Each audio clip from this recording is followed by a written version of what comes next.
Hello, Durud and Shalom. We be live. Welcome, everyone.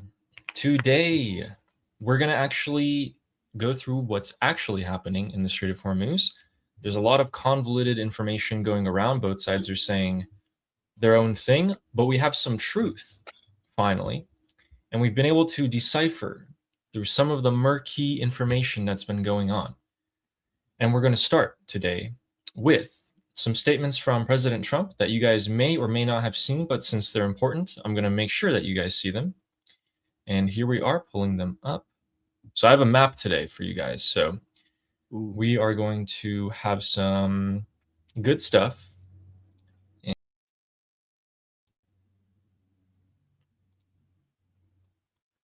there we go. All right. So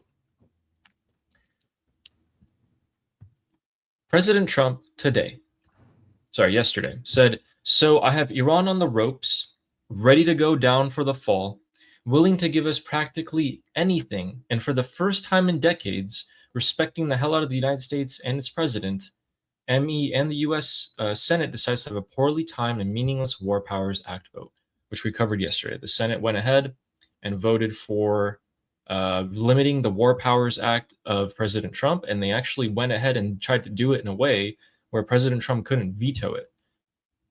Still, it's meaningless. President Trump can still get through it. We knew that he had other loopholes, but this is very annoying, and he's called out 4 Republicans in particular who voted to limit the War Powers Act.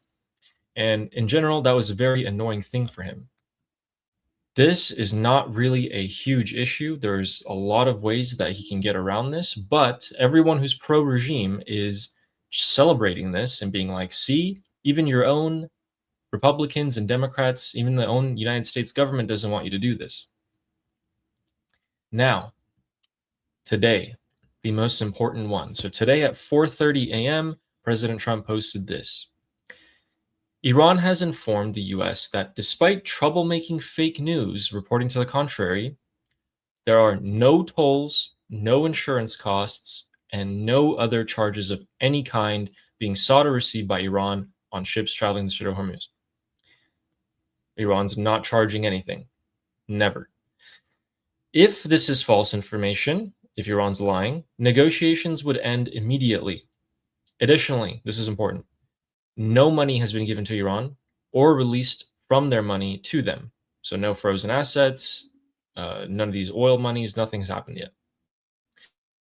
We will be releasing some of their money that is totally controlled by us to our farmers and ranchers for the purchase of corn, wheat, soybeans, and more. Food is desperately needed in Iran, and we will be purchasing it for them exclusively from the United States.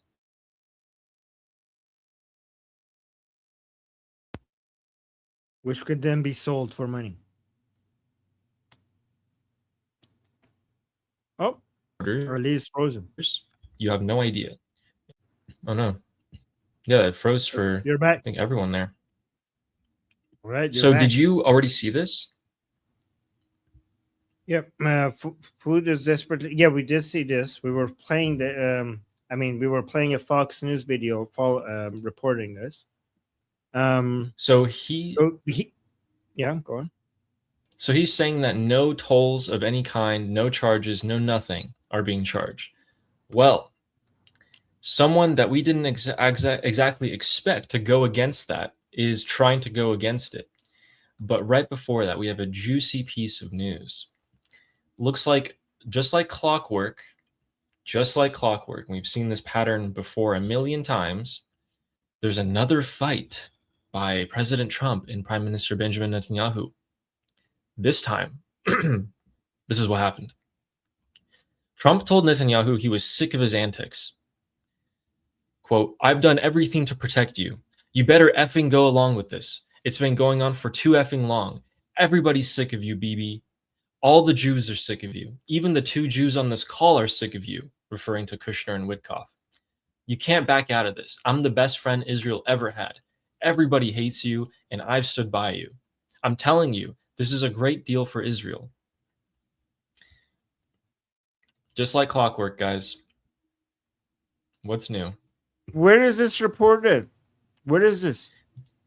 This is How do you- by Maggie, New York Times.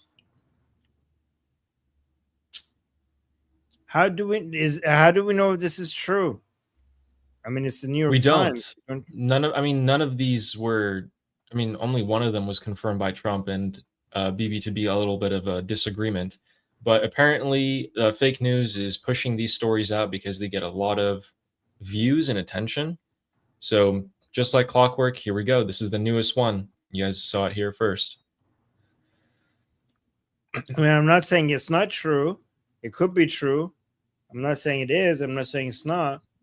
But holy fucking shit, that's like these reports regarding the fight between President Trump and Bibi are getting more and more aggressive. Yeah. Not even the two Jews on this call like you. Wait. Read that again?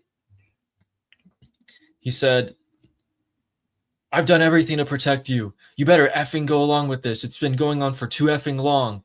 Everybody's sick of you, BB. All the Jews are sick of you. Even the two Jews on this call, Kushner and Witkoff. You can't back out of this. I'm the best friend Israel ever had. Everybody hates you, and I've stood by you. I'm telling you, this is a great deal for Israel. All right, so this is probably somebody's going to ask President Trump is if this actually happened. So we have to wait for that. Yeah. Last time we were waiting, and they asked him if it actually happened, and President Trump said, "Yeah." So this time, this is crazy. This is like, holy fucking shit. This is like a highest level of, I don't know, tense attack on BB that I've ever seen. Again, I'm not saying it happened, but probably in the next interview with President Trump, somebody's going to ask him, did this happen? And we'll see if he says yes or not. So this came out just a couple hours ago, and it's been gaining traction. So we'll see if he gets asked about it soon. Now, you guys remember when I said that Trump today he posted this, right? No tolls, no insurance costs, no charges, no nothing. I didn't expect these guys to go through this. So this is Oman. Let me copy the image address for you guys. Guys, yesterday, Ghalibaf, the face of the Islamic Republic of Iran, went to Oman. Hours after he left, Oman released this. This basically says that because there's an elevated risk of collision in the Strait of Hormuz, you have to coordinate with Oman. You have to turn on your transponders, no transponders off. You always have to keep them on. Oh my God. And you have to go to this little waypoint in the Persian Gulf and wait your turn so that the Omanis can tell you when it's safe to cross. Interesting. Vessels will be contacted individually and told on which day at which time they can transit. Okay, Oman. Very neutral, right? And it seems like if Iran itself, if the Islamic Republic can't start charging tolls, they might be starting to lay down the foundation and the groundwork for it so that when these 60 days is done, they have a framework with Oman to immediately start charging tolls. Here's the thing. So as you guys know, this is the Strait of Hormuz, this whole thing. This middle part right here, the middle of it is mined, or so we believe, and we've seen a few already. This northern part is Islamic Republic lanes. They basically have ships coordinated through here and they tell them when where to go. But the south part, that's been where the US has been taking ships through. And now it looks like Oman is trying to take that over from the US. I have no idea where they got their balls from to even attempt to do this and release the statement. I don't see any way in which that's actually going to be allowed once the 60 days is up. But yeah, they have some guts. They have a lot of guts. They've done this, guys, remember, because this is what the US was using, this southern part, to transit ships. The Islamic Republic already had the northern part. The middle is mined. So the Islamic Republic's like, okay, we'll have Oman do it for us. And Oman was like, yes, sir. Yes, sir. Right away, Islamic Republic. Yeah, I don't think this is going to fly at all. What do you think? Weren't they threatened to be bombed by President Yeah. Trump if they do something like this? Yep. The audacity! I thought that after that threat by President Trump, these people will not ever would not consider doing anything like that ever again. But here we go, I guess. Well, they shouldn't have, but looks like they are. And I really don't get it. But now that we're here, let's give you guys the CENTCOM updates. And there's quite a few. Again, all of this is clearing up what's actually happening. So we just found out that the Islamic Republic is actually trying to get control of the Strait of Hormuz just via Oman, which is, basically the same thing. The other piece of information that we learned is that here is a map of all of the assets of the United States Navy. CENTCOM confirmed that they will not move their aircraft carriers or ships outside of the Middle East until the deal has been finalized and completed. So until the end of the negotiations. So that's a nice little confirmation to see, which means that the George H.W. Bush aircraft carrier and the Abraham Lincoln aircraft carrier, along with the USS Tripoli, are going to be there with their strike groups until everything's done. So that's a nice little piece of reassurance in case anyone thought that they might be leaving. Additionally, analysts have found the USS Abraham Lincoln, and they took satellite images of it. Not only did open source intelligence analysts find it, but Chinese satellites also found it. So everyone's been trying to keep an eye on where it is. Interestingly enough, the USS Abraham Lincoln is right here. They're in this area. That's Iran, by the way. They're right there. They're 88 miles or 130 kilometers off of the coast of the Islamic Republic of Iran, putting them at the closest they have ever been to the Islamic Republic. Now, you might ask yourself, why are they that close? What in the world is giving them the confidence to get that close? Aren't they scared that, maybe a ton of drones or et cetera are going to target them? And here's the Chinese satellite image, which, by the way, Armin, what they do is they actually measure everything here. Let me show you guys. The Chinese satellites are using AI, and what they do is they measure everything on the aircraft carrier down to like the inches or the feet in the meters. Even the wake, the water at which they see trailing behind it, they measure that to gauge how fast the aircraft carrier is moving and which direction it's going and everything like that. So they know the capabilities roughly, or at least the capabilities the United States Navy is willing to show the world pretty well at this point. So you might be wondering, why is the United States aircraft carrier Abraham Lincoln so close to the Islamic Republic? 88 miles, 130 kilometers. Well, as we've told you, they hit the Strait of Hormuz pretty hard last week, or 2 weeks ago, actually, at this point, exactly 2 weeks ago. They destroyed most of the radars and Ali, most of the anti-aircraft. one second. I just got news from OAN, and they want me there right now. So I'll go back. I'll go there on the news, and I'll be back here as soon as that's done. Okay. Sounds good. So, guys, good luck. I'm gonna go follow. You got this. I'll see you guys soon. Okay. Thank you, guys. See ya. Hello. So, can anyone tell me why the aircraft carrier is so close to the coast of the Islamic Republic? I was kind of getting into it, but they destroyed the radars. The Islamic Republic is deaf and blind. And why not get closer and closer and closer to increase your tempo if you want to hit them? In-server here says to drop off the soybeans. Pretty close. And actually, good point. To transit the wheat and barley and soybeans that the Islamic Republic is going to buy from America is going to take, I don't know, how long does it take for a ship to go from the coast of America to the Islamic Republic? Hasn't happened in a while, so I'm not really sure, but I'm guessing it would probably be like anywhere between 40 to 60 days, probably somewhere around there. So that's going to take a while. Guess what expires in 60 days? The waiver. But who knows? It might get extended, and we'll see what ends up happening with that. But why not get closer to the coast, where if you do want to posture and be threatening to the Islamic Republic, you can. You can show them, hey, that we're right here. We're right off your coast. We can hit you so fast and so much before you can even respond to us. But the fact that people like me and the Chinese satellites and etc. have picked up on this means that the Abraham Lincoln is going to start having to move out of that location here.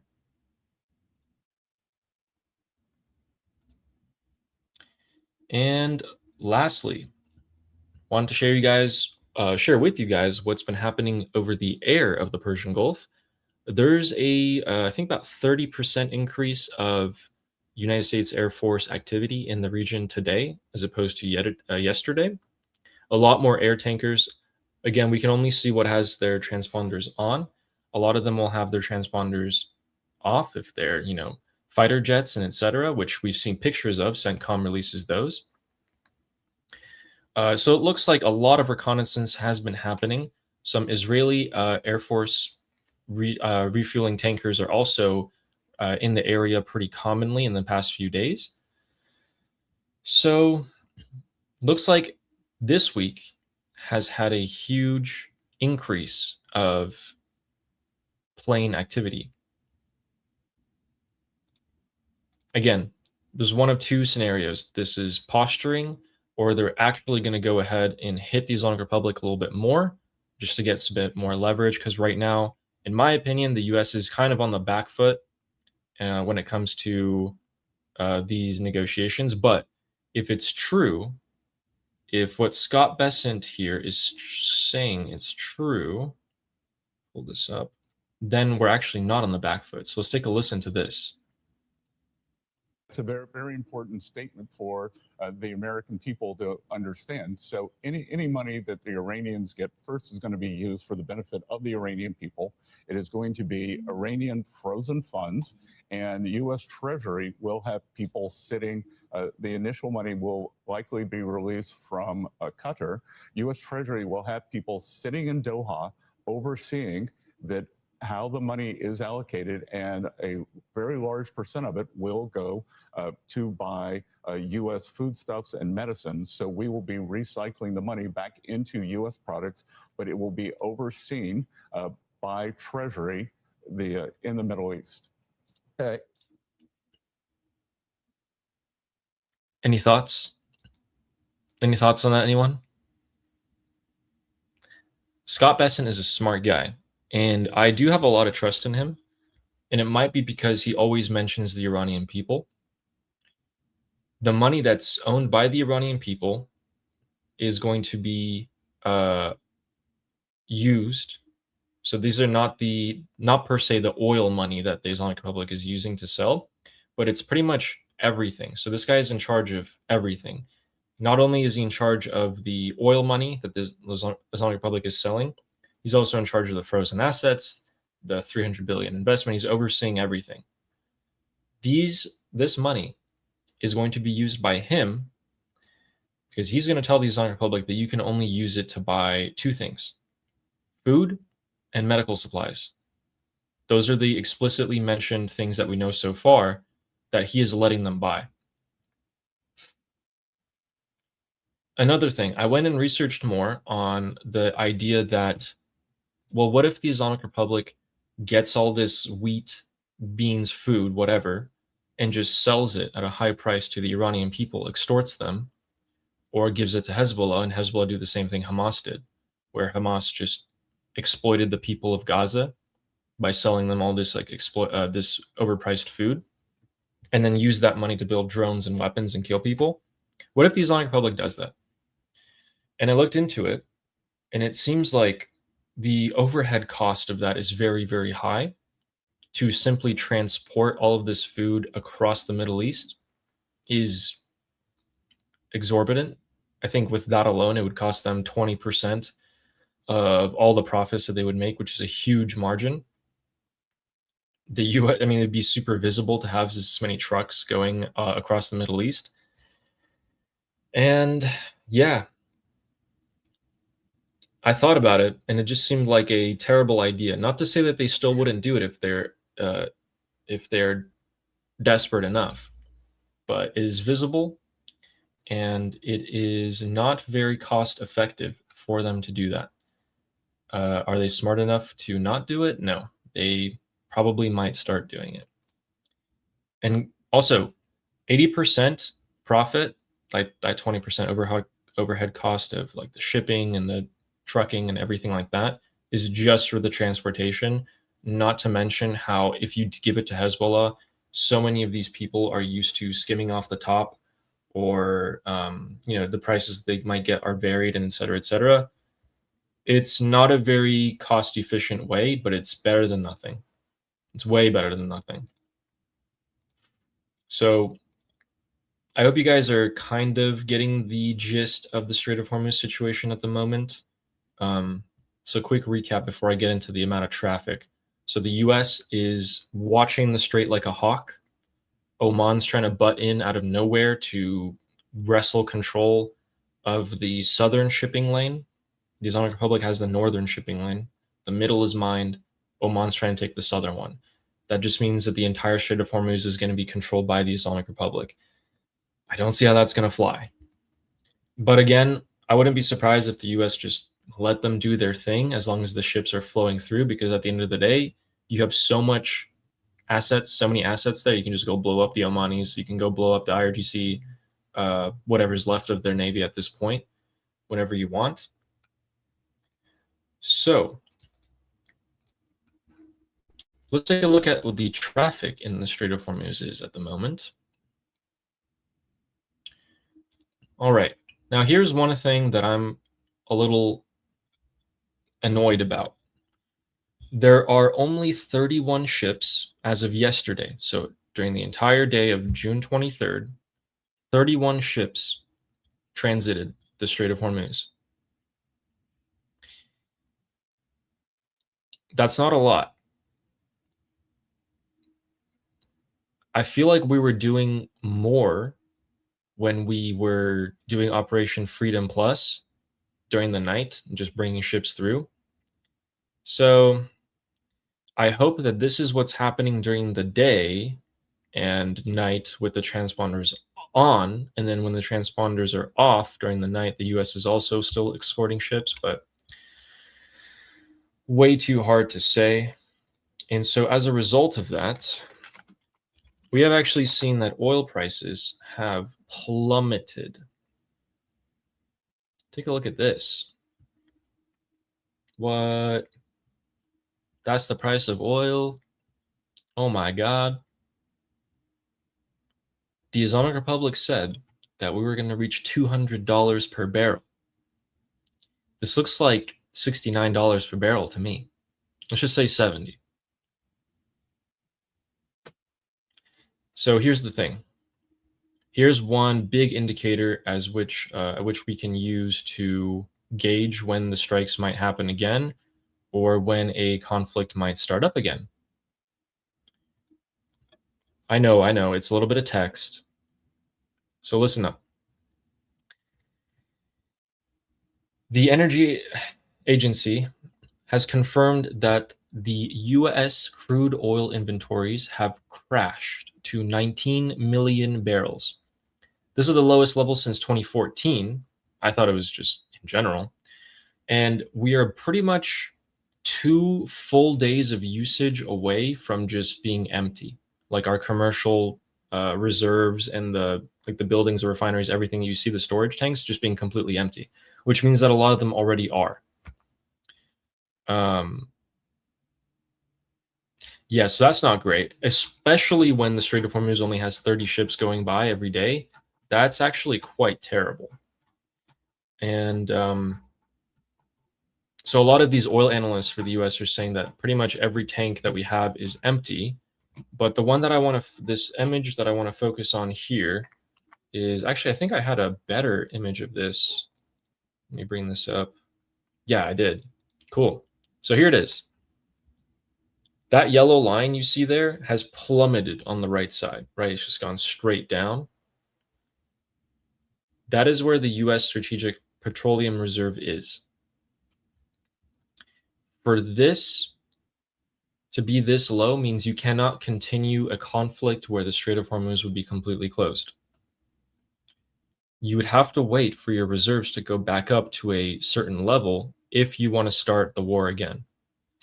And I believe that this is a very, very strong indicator of when strikes could potentially happen or not happen. Because if they're low, well, you don't want to risk a literal global depression, as well as the United States' growth that's been really, really good so far, to just stagnate and fall back down.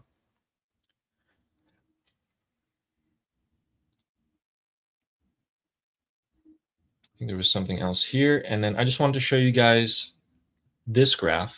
This graph on the left, you see very high, lot. Those are all the ships that were transiting every day before the war began. So you can see right on February 28th, right here, we just saw a straight line down. Here's where we are on the far right side. This little blip just slightly going up, that is where we are. So when you have United States officials coming out and saying that the Strait of Hormuz has been restored to pre-war levels, we're not even like a fifth of the way there to being restored. This is, yeah. Again, this is the amount of ships that go through the Strait of Hormuz. It is literally less than a fifth of the amount that ships normally go through. We're pushing, between 20 and 40 right now ships a day. There used to be, about 100 to 140, anywhere in between there, going a day. So, yeah, 20% of the way there, roughly. And as a result of that, President Trump came out with another Truth Social post today.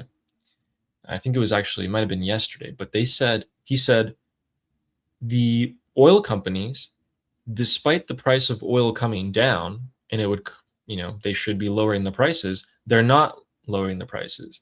And he specifically called them out for gouging prices, which I was like, ooh, surprise. Who would have thought that oil companies would be gouging you guys and taking advantage of you?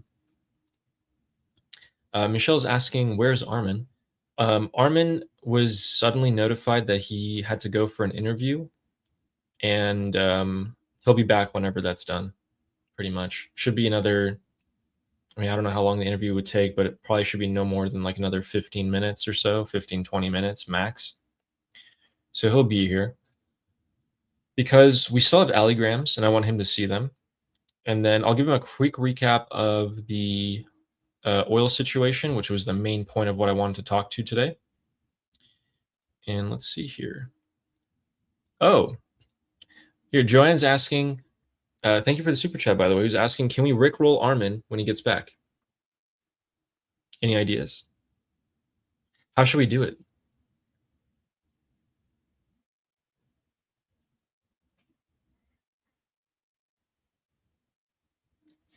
What can we do? Any ideas? Okay, you guys have to tell me. Yeah, I wish we could watch his interview, but I think OAN does pre-recorded interviews. I'm not exactly sure.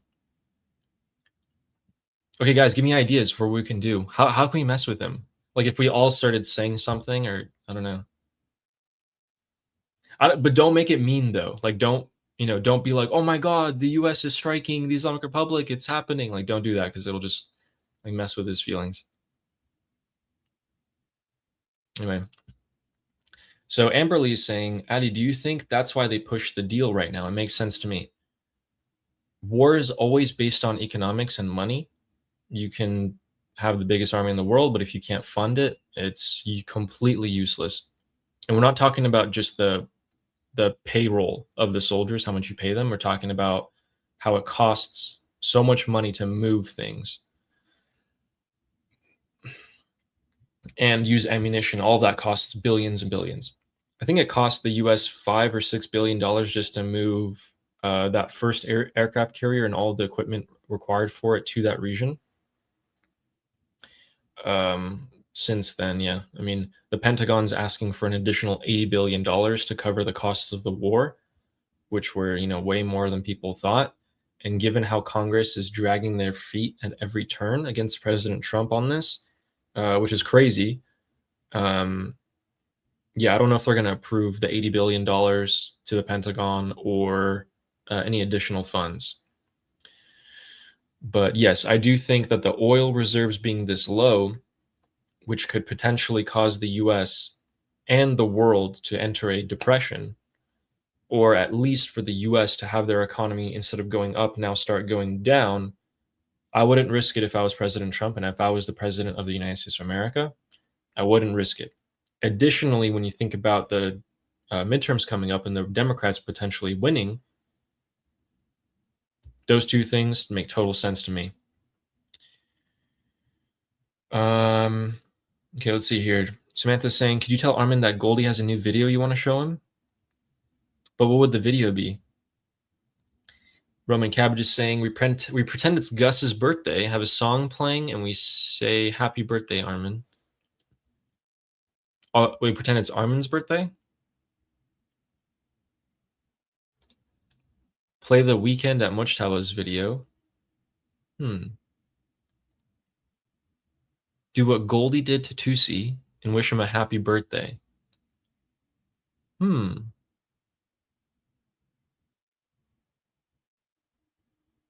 So wish him a happy birthday is taking first place. Yeah, but how is that Rick rolling him? Huh.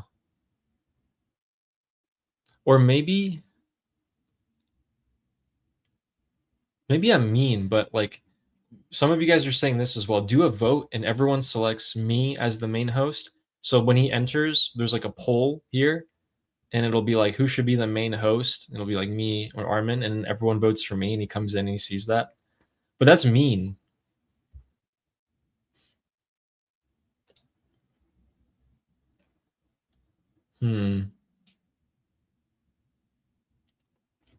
Kevin's saying, better yet, Vahidi is confirmed to be dead. Is he confirmed to be dead? I haven't seen anything about that. I feel like he would be everywhere. But we know that the only statements here. Okay, so here's the part. Here's the thing. Vahidi, until recently, was the #1 guy in the Islamic Republic because he was the head of the IRGC. But it may have turned out that because Ghalibaf worked with President Trump to some extent on an underhanded deal, made Vahidi's location available to the Americans who killed him. And that way he told the rest of the regime that if you don't listen to me, I'm going to tell the Americans where you live and they're going to take you out. Because since then, Vahidi's only given written statements. We haven't heard him say anything or anything at all, which is the same thing as Mojtaba Khamenei. So I want to bring this up too. And so when Armin's back, I'm going to ask him this. In my opinion, I want to see what he thinks. In my opinion, I used to think that Mojtaba Khamenei, the gay Ayatollah, was still alive. I'm leaning more now towards him being dead. The fact that the PDF file version and the Adobe and everything was the same for both Ghalibaf and Mojtaba's office. Armin, what do you think about this? So I used to think that Mojtaba was alive, but, obviously severely injured. But after this came out, Shin went and dug and found that the versions of the Adobe and the Office and everything is the same. Ghalibaf's pretty much taken over. Plus the fact that we have no audio, no video, no nothing. I'm leaning more towards that he's dead until maybe he shows up at his dad's funeral. Wait, you're leaning more towards that he's dead. Dead? That Mojtaba's dead, then he's alive. Because I'm thinking, also, wouldn't this be a factor? If Mojtaba was actually alive, wouldn't they parade him around as much as possible? Not if he's severely injured. That would be embarrassing. I think he's alive. I think, yeah. I mean, it's hard to, I could be wrong, but I vote for alive. Okay. Yeah, I want to see in 2 weeks. We should have a poll. Actually, less. 10 days. Should we have a poll? We should have a poll. Yeah. I saw some people in the chat saying, okay, so is Mujtaba alive? Okay, not Mustafa. Mujtaba.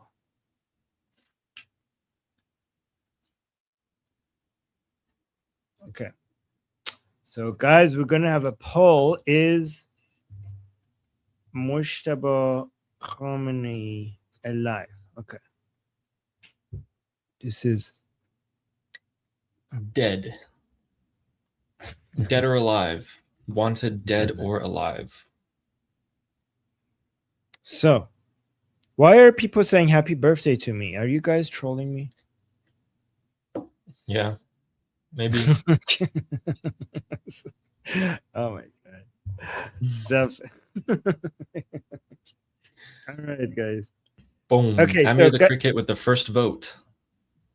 Yeah, okay. So guys, if you put a 1 in the chat to vote yes, and put a 2 in the chat to vote no.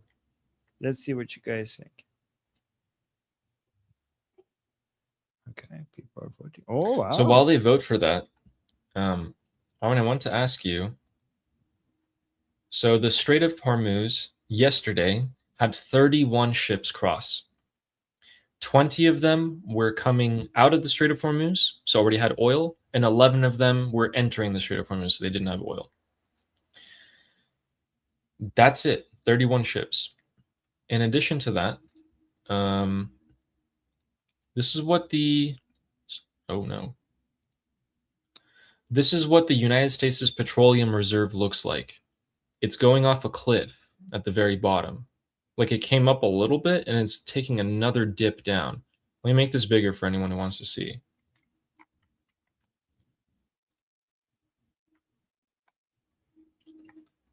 See? It's just dipping down. And that's where we're at right now. And I imagine we've stayed there. This was from a couple months ago. This, in my opinion, would strongly influence President Trump's ability to keep on waging a war where the Strait of Hormuz would be closed. That plus the Democrats potentially being able to win with these elevated gas prices, and much more importantly, if the inflation keeps on going like this, instead of having the US economy be such a powerhouse right now, and it's been gaining, it might actually start losing momentum and dipping.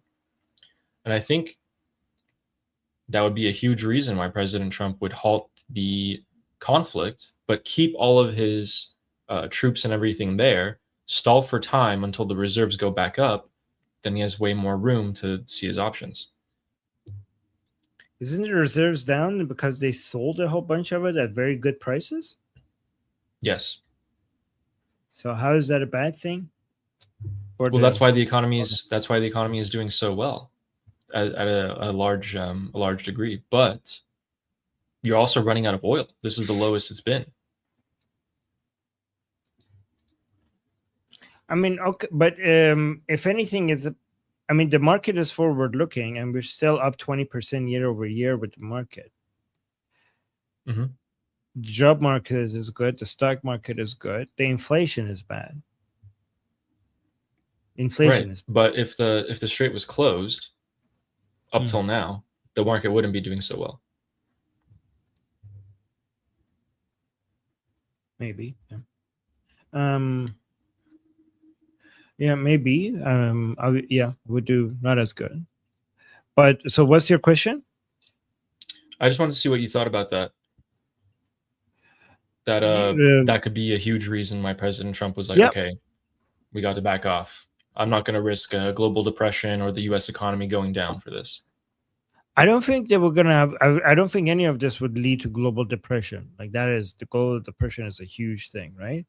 And I don't think the U.S. economy would have done poorly. It could have done less well as it's doing right now, but the U.S. economy has proven to be extremely resilient, right? Relatively, right? Especially compared to other countries' economies. I think it's about inflation. I think the economy could be doing very good and still people being pissed. Because remember, your average voter, they see inflation more than they see other economic factors. So you could see the stock market going up like this, and you could see the job market doing really well. But if the inflation is high, you still have a pissed off voter base, right? So I think like releasing all of this oil is to manage inflation. Yeah. Exactly. But there's only so much oil you can release. And now that we're this low, that's why it makes sense to me why, okay, you got to stop. You got to prioritize the Strait of Hormuz being opened, which I'm disappointed to see that there's only 30 ships going through a day now. This is the graph that shows, like, you see all that on the left, super high. Between, like, let's just say 100 and 140 ships used to go through the Strait of Hormuz every day. And then the war started. Right now, we're all the way over here on the right side, on the bottom right, which is about between 20 to 40 ships going through a day. When yesterday was 31. That's like 20% almost of what used to be the case. So they're gonna have to get a move on this, in my opinion. Not that they don't have time to do it, but I mean, is that the vessel counts that we could see? Like maybe there's a lot more, but the transponder's off. Yeah, there could be. Because remember, it could be that President Trump and Ghalibaf had this agreement that we'll say the Strait of Hormuz is open, you say it's closed, it's actually open, but as a way for you to save face, we'll get them to turn off the transponders and go through the Strait of Hormuz like that so it's not detected. I don't think that it's possible that those are not the real numbers. Have you seen the recent oil prices? It could be. Yes. Here it is. Oh, what? It's even lower. I was checking this a few hours ago. Are you kidding me? Wait, yeah, why am $69? Oh. Why am I? Can you search for Brent? Brent, yeah. Search for Brent crude oil price. Oh, yeah, 72. Which is pretty, like it was what was it? Yes, it was 5 days ago. It was at 76. This is crazy. Oh, just today it was 77. Earlier today it was 75. Okay, so in people are saying 69, baby. Oh yeah. People. Yeah. Before. You guys. Oh my god. Wait, dumb dividend. You're a Christian. Stop it. Look at that. You're a Christian. Stop it. Wait, let me turn on my fan. It's really hot in here. Oh my god. You guys. Oh my god. I'm actually proud of you guys. Oh my god. You're holding a cross in your profile picture. Okay. Oh, we should stop the votes, by the way. Hold on, let me stop. Oh yeah, let's do it. Okay, the vote is 60%. So the question is Mujtaba Khamenei alive? 60% say no, 40% say yes. Interesting. Okay. Stop the time. Okay. Good to know. We'll see if it's true. I'm leaning more towards he's dead, but I was really leaning more towards he was being alive. Now I need some like definitive evidence now to be convinced that he's alive. Dead. Okay, we'll see. It's good. So I'll vote alive, you vote dead, and we'll see. It's good that we're on two different sides of this. So we'll see what happens. Finally. Yes. Since you weren't here, I just wanted to show you this real quick. The United States Air Force and Navy is increasing its patrolling and everything, all their air activity in the Strait of Hormuz. Over the last week or so, they've increased it every day. Again, guys, ships that we can, or sorry, planes that we can only see with their transponders on. And even Israeli jets are joining in at times. So, yeah. Oh, right when you left, there was this important piece. So wait, that I was before you telling go, I do have to say that this could not mean what it used to mean. Okay, you have to take it. So Ali, think about this, okay? Because for a while, whenever we saw military activity, we were like, "Ooh, is this something going to happen?" Ooh, like we see pictures of air. What is those planes? Air fuel. What is it called? I forgot. refueling tankers. Refueling tankers, right? Like, oh my gosh, shit is about to go down. But now, Ali, it could mean the opposite. You know why? Because it could also mean that all of the American bases that they emptied because it wasn't safe before, we're now going back to a view that, okay, they're now safe again, so let's bring everything back into the American bases. So maybe the activity is actually because of the understanding that there's not going to be military tension, because remember, they removed. So people say like refueling tankers being there could be a sign of military activity, but no, maybe they were taking them away. They took them away from there because they didn't want the Islamic Republic to hit them with drones and missiles. And now them being back over there is an understanding that there's not going to be military operations, so they're safe to be put there. That could be the case. I showed you a couple days ago how the Qatari base had suddenly 12 refueling tankers show up out of nowhere. I tried checking that out, and it seemed like the amount of refueling tankers in Ben Gurion Airport in Israel did decrease. This is where they could have gone. Yeah. And yeah, maybe you're right. But maybe in they American do feel base, safe enough. Yeah, in American bases and around the Arab countries in the Persian Gulf, they have increased in them and size. And I saw so many people saying like, "Oh my God, why are they increasing in number? Is something going to happen?" And I was thinking like, no, it's actually the opposite. They removed them from those places so that they couldn't be in harm's way, and now they're putting it back because maybe the understanding is that there's not going to be any action. Yeah, that could be the case. That could be the case. And then there was this.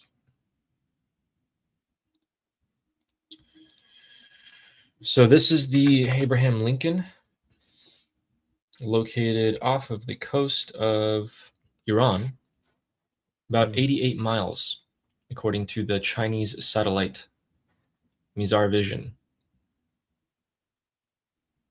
Wow. Yeah, this is the closest that they've been. Apparently, they're right off the coast of Chabahar. Oh my God. Yeah. Persian Gulf. 88 miles. 88 miles would take me like, I don't know, if I'm driving through like a fairly, like civilization, an hour and a half, maybe hour and a half, max 2 hours. No traffic, of Would course. you be able to see that with binoculars from the No. No? So a telescope maybe? Really depends on the weather. Really depends. Because the water is very hazy. There's always like a marine layer if there's a bit of humidity. Yeah, it would be really, really, really, really difficult unless you had, I don't know, planes or helicopters or stuff like that to see it. Maybe drones. So you could just be going through there with transponders off and nobody could tell. Yes. And then when you left, I showed this. Let's see what you think. This is Scott Bessent talking today. It's a very, very important statement for the American people to understand. So any money that the Iranians get first is going to be used for the benefit of the Iranian people. It is going to be Iranian frozen funds, and the U.S. Treasury will have people sitting. The initial money will likely be released from Qatar. U.S. Treasury will have people sitting in Doha overseeing that how the money is allocated, and a very large percent of it will go to buy U.S. foodstuffs and medicines. So we will be recycling the money back into U.S. products, but it will be overseen by Treasury in the Middle East. So are they not going to ask him what stops him from, selling it and then getting the money from the selling it? Like, is anybody asking him that? They didn't ask him that, but I did look into it a little bit. But for anyone who didn't exactly understand, Scott Bessent is talking about the frozen funds that the Islamic Republic has in Qatar. Qatar is going to release that money to the Treasury, is what he's basically saying. And the Treasury will put that money into U.S. farmers and medical suppliers and like that, so that the Islamic Republic can get those. That is exactly what's happening, according to Scott Bessent. And he'll have people in Doha sitting there. I like that. People didn't ask him that question. They asked Trump, and he was like, well, they're not supposed to do that. And I kind of looked into it. And just as any other business, when you're moving all of this stuff, it's going to cost a lot of money to be transporting it via truck across the Middle East to Hezbollah, or even selling it yourself. So there's going to be some things there. People are going to skim off the top because these are corrupt organizations. They're still going to get, about 80% of the profit. Let's just say 20% is going to be overhead cost. So 80%, they can use that for whatever they want if that's what they choose to do. They're going to get all of it. Like, isn't it? So let me ask you. They don't even need to trick anybody, and they're going to get all the money. So they told the Islamic Republic that here's your oil money. You could only buy American food with it, or medicine and stuff like that. Buy American only. And the expectation has never been for the Islamic Republic to use its oil money to buy American food and then just give it away for free, right? Because if they buy food from any other country, then they sell it internally. That's the understanding, correct? Okay. So if IRGC is expected to buy American food and then sell it internally, then even if they do everything by the books, by the agreement, then they're going to get the money like all the billions of dollars from the oil eventually is going to be transferred into money that then they hold. If they sell it internally. But if they just give it to it Hezbollah, anywhere. What if they just give it to Hezbollah? Well, then Hezbollah will sell it to Lebanon. Either way, it's going to be, nothing can stop them to buy drones and missiles. That's what I'm saying. If you give it to Hezbollah, then Hezbollah will sell it and they will buy drones and missiles. If they sell it, then they will have the money to then buy drones and missiles. Like, the idea that this is not going to translate into drones and missiles, I don't understand how it's not going to eventually translate to drones and missiles. Just because you're giving them food, well, nobody, like, it's not based, the agreement doesn't say that you use your oil money to buy food and then give it away for free. That's not the agreement. So one way or another, this food is going to get sold, and then they're going to hold, the people who are holding the money bags are going to go use it to arm themselves against the Americans and Israelis. Yeah, if they do it right. They'll give it to Hezbollah, for example. Hezbollah will charge, more to recoup their costs of whatever transportation or anything that they had to do. And then they give that money to buy even if they don't components. charge more, even if they sell it as market price, the oil money is eventually going to turn into money, not just food. They're not going to be stuck with food in their hand. Like, for every $1 billion of oil they'll sell, they are eventually going to have $1 billion worth of cash. And if they sell it for more, then even more. You know what I mean? But the oil money is going to translate into money eventually. Even if it turns into food or in the middle, eventually it's going to turn into cash in their hands.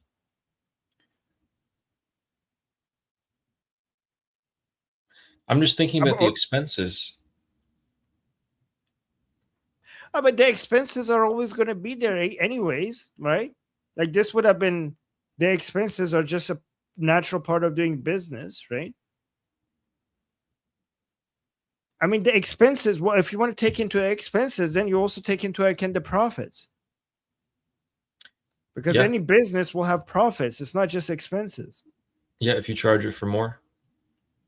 I mean, there are businesses doing this. So if the expenses were supposed to eat into your profits, then everybody will go bankrupt and there wouldn't be a food industry. So I'm assuming that there's some, so that profits outweigh the expenses.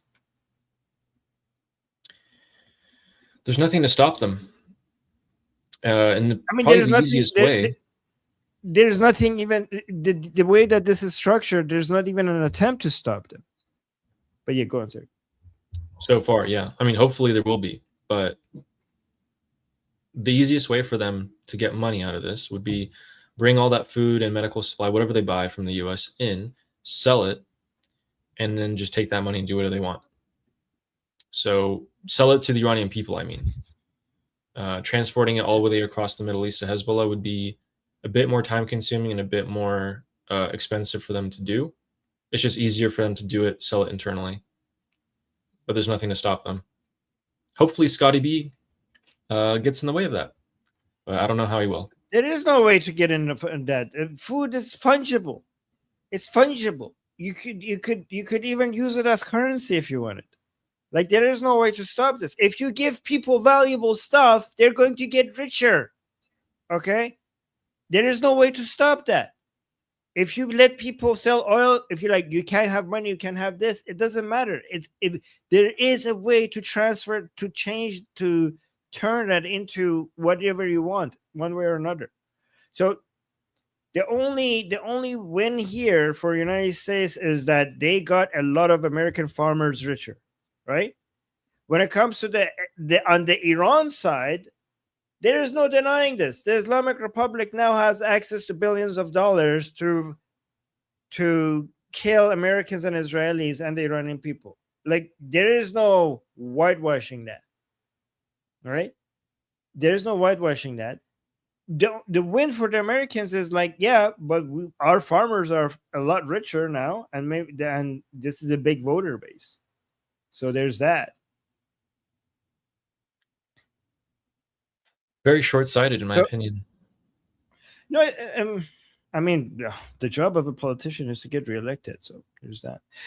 So somebody's asking, Armin, so what to do? How to get the food? How to get the food to those who need it? I mean, guys, the food is going to get to the people who need it if they sell it in Iran. Okay, because then you get a higher supply of food in Iran means that the prices will drop, and it does increase food accessibility in Iran. I'm not saying the Iranian people are not going to get it. Okay, so here's the two benefits and the cost. One benefit is that American farmers are going to get richer. And the second benefit is that food is going to get cheaper in Iran, and more Iranians will be able to afford higher quality and higher amount of food. So these are the two benefits. The cost is that IRGC is going to have access to billions of dollars. So two benefits and a cost.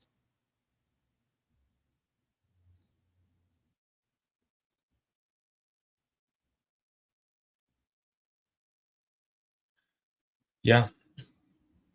Well, those were the things that I covered when you were gone. And then we also had the IAEA inspection video from the actual IAEA head. And then we had alligrams. And then whatever clips we had of Iran that we wanted to share. And memes. I have some memes that I wanted to share with you from your side, Iran. Yes. All right. I'm going to take a quick look to see if I can find any more alligrams because people started talking a bit again right now. Do you mind if you read a couple of the super chats? Okay, I'll do that. Okay, so we had Stick and Beans. Thank you so much for the gift basket. A gift basket with 10 membership gifts. Thank you so much, Stick and Beans. Appreciate that. Joanne with a super chat saying, "Can we rickroll Armin?" Okay, what the hell, guys? First of all, what's with the birthday wishes? And now we were planning on rickrolling me. Not cool. Not cool. I'm not gonna forget that, Joanne. Okay, I'm gonna. Yeah. Thank you, guys. Okay, this is I'm away for 5 minutes, and you're already plotting against me. What the hell? Thank you. Okay, so we have. Do you wait? Is Ali preparing a Rickroll video right now as we speak? Okay, I don't know. No. Okay. All right. Fleshy Interloper, thank you for the super chat. Saying, guess how many mines US have cleared? How many? Did he tell us? Fleshy, tell us. Tell us. I have no idea. I don't know. The last I heard is that the technology they're using is they have their boats, and underneath the boats, attached to like tethers, they float these underwater drones, and the underwater drones have this like sonar capability to try and detect drones, or sorry, to try and detect mines. I don't know how successful that is. They haven't talked about it, and why would they? So I'm not really sure. Yeah. I guess Fleshy has the answer, so he's going to tell us. And then Ida is saying, "Happy birthday, Armin." Well, thank you. Happy birthday to you, Ida. Happy birthday to you, Ellie. In fact, happy birthday to all of you, every single one of you. I don't care if it's your birthday. And then Ida with another super chat saying, "Breaking news! It's really hard to troll Armin." Well, it would be a lot easier if you didn't use my troll against Tusi against myself. I could see this coming from a mile away because this was my idea against Mahir Tusi. Okay, maybe be more original. I don't know, or maybe not. Like, okay, actually, stop that. Don't plot against me. Thank you. And thank you, Ida, for the super chat. JJ, right again, with another super chat saying Islamic Republic is on food stamps. Yeah, they are. The vouchers are basically food stamps. That's actually good. The Islamic Republic is on food stamps. We should say we should. That's a good way. Yeah, not That to is a mention good way of describing. years of subsidies they had to do for food as well. They spent $2 trillion, guys. $2 trillion on their nuclear program, and it's all poof. And instead, now they're on food stamps. That's what you get for your nuclear program. And hundreds of billions on the missile cities that you just go boop and close the door. Close the it's door. Like, nope, stay in there. Nope. Suffocate in there, actually. And then Kevin gifted 1 membership. I think this to Liberty Pod. Thank you so much, Kevin. I appreciate that. Thank you, always giving us gifts. And then we got another super chat by AP Moto Arts saying, "You guys, if Trump could write a check from frozen funds for the uranium, how much do you think he would unfreeze? $24 billion? That's what they're going with. What do you think? I think so. I mean, probably as much as he needs to. So here's the best guess we have so far is $24 billion in frozen assets, $300 billion of promises of private businesses investing, which is very hard to get, and then sanction removal for a period of time for selling your oil. That's the price. That's the price. So the price tag so far for getting the enriched uranium. Honestly, if you get the enriched uranium, that's a steal, because if you get enriched uranium, then you could go and do more things to them eventually. No. Let me actually clarify. If you get the enriched uranium, and then if you get IAEA inspectors inside Iran, including some of them being American, which is important, and not just in prearranged areas that you limit them to, that they have full access to wherever they want, surprise visits to anywhere in Iran, and then any enriching uranium facility they find gets destroyed. If you get all of that, that's a steal. That is a steal. That's a good price. You should take that. Okay, in my opinion. Because then you have taken away the most important leverage from the Islamic Republic, and it would be easier to deal with the Islamic Republic after that. Oh yeah, much Be easier. able to, much easier. And the more that you choke them out, which is why I wish we didn't remove everything first. The more you choke them out, the less you could have given them, and they would have been happy with it. The more desperate they would have become. Very good point, Ali. In fact, that's why I wish that you first get these things before you give anything to them, right?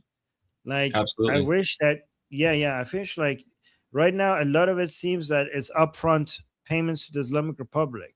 So I wish that all of this was being held by the United States until all of this happened. Yeah. But it's okay. It's okay. Well, we'll still. I mean, it's not, I don't know if it's okay, but we can't. Guys, be careful. We might look like idiots if we keep judging it too harshly, and it ends up being really, really good. And also, we're also going to look like idiots if we judge it too positively, and it ends up being shitty, right? So judge what happens rather than what could happen. Judge what actually happens rather than what could happen. And this is the benefit of being skeptical. People call me a pessimist. I call myself skeptical, because you judge what actually happens rather than things that could happen. I'm not saying don't theorize and hypothesize and guess, but every time you're guessing, just say like, but I don't know. It could go this way. It could. This is the theory I have. That could be true. It could not be true. But when it comes to actual judging, focus on what's actually happening now. All right, more super chats. Ida, thank you so much for the super chat, saying, well, some of us wanted to go harder on you, but Ali has a good of a heart. Okay. Wow. I was like, guys, Ali that's too mean. Ali the merciful. Really? What were they going with when it comes to trolling me? Do you stuff? We were thinking like we make a poll, and the poll would be who should be the main host. It'd be like Ali Armin, and then everyone would vote for me, and then you'd like walk in, and the poll would be there, and we'd be like, oh, sorry. I was like, that's mean.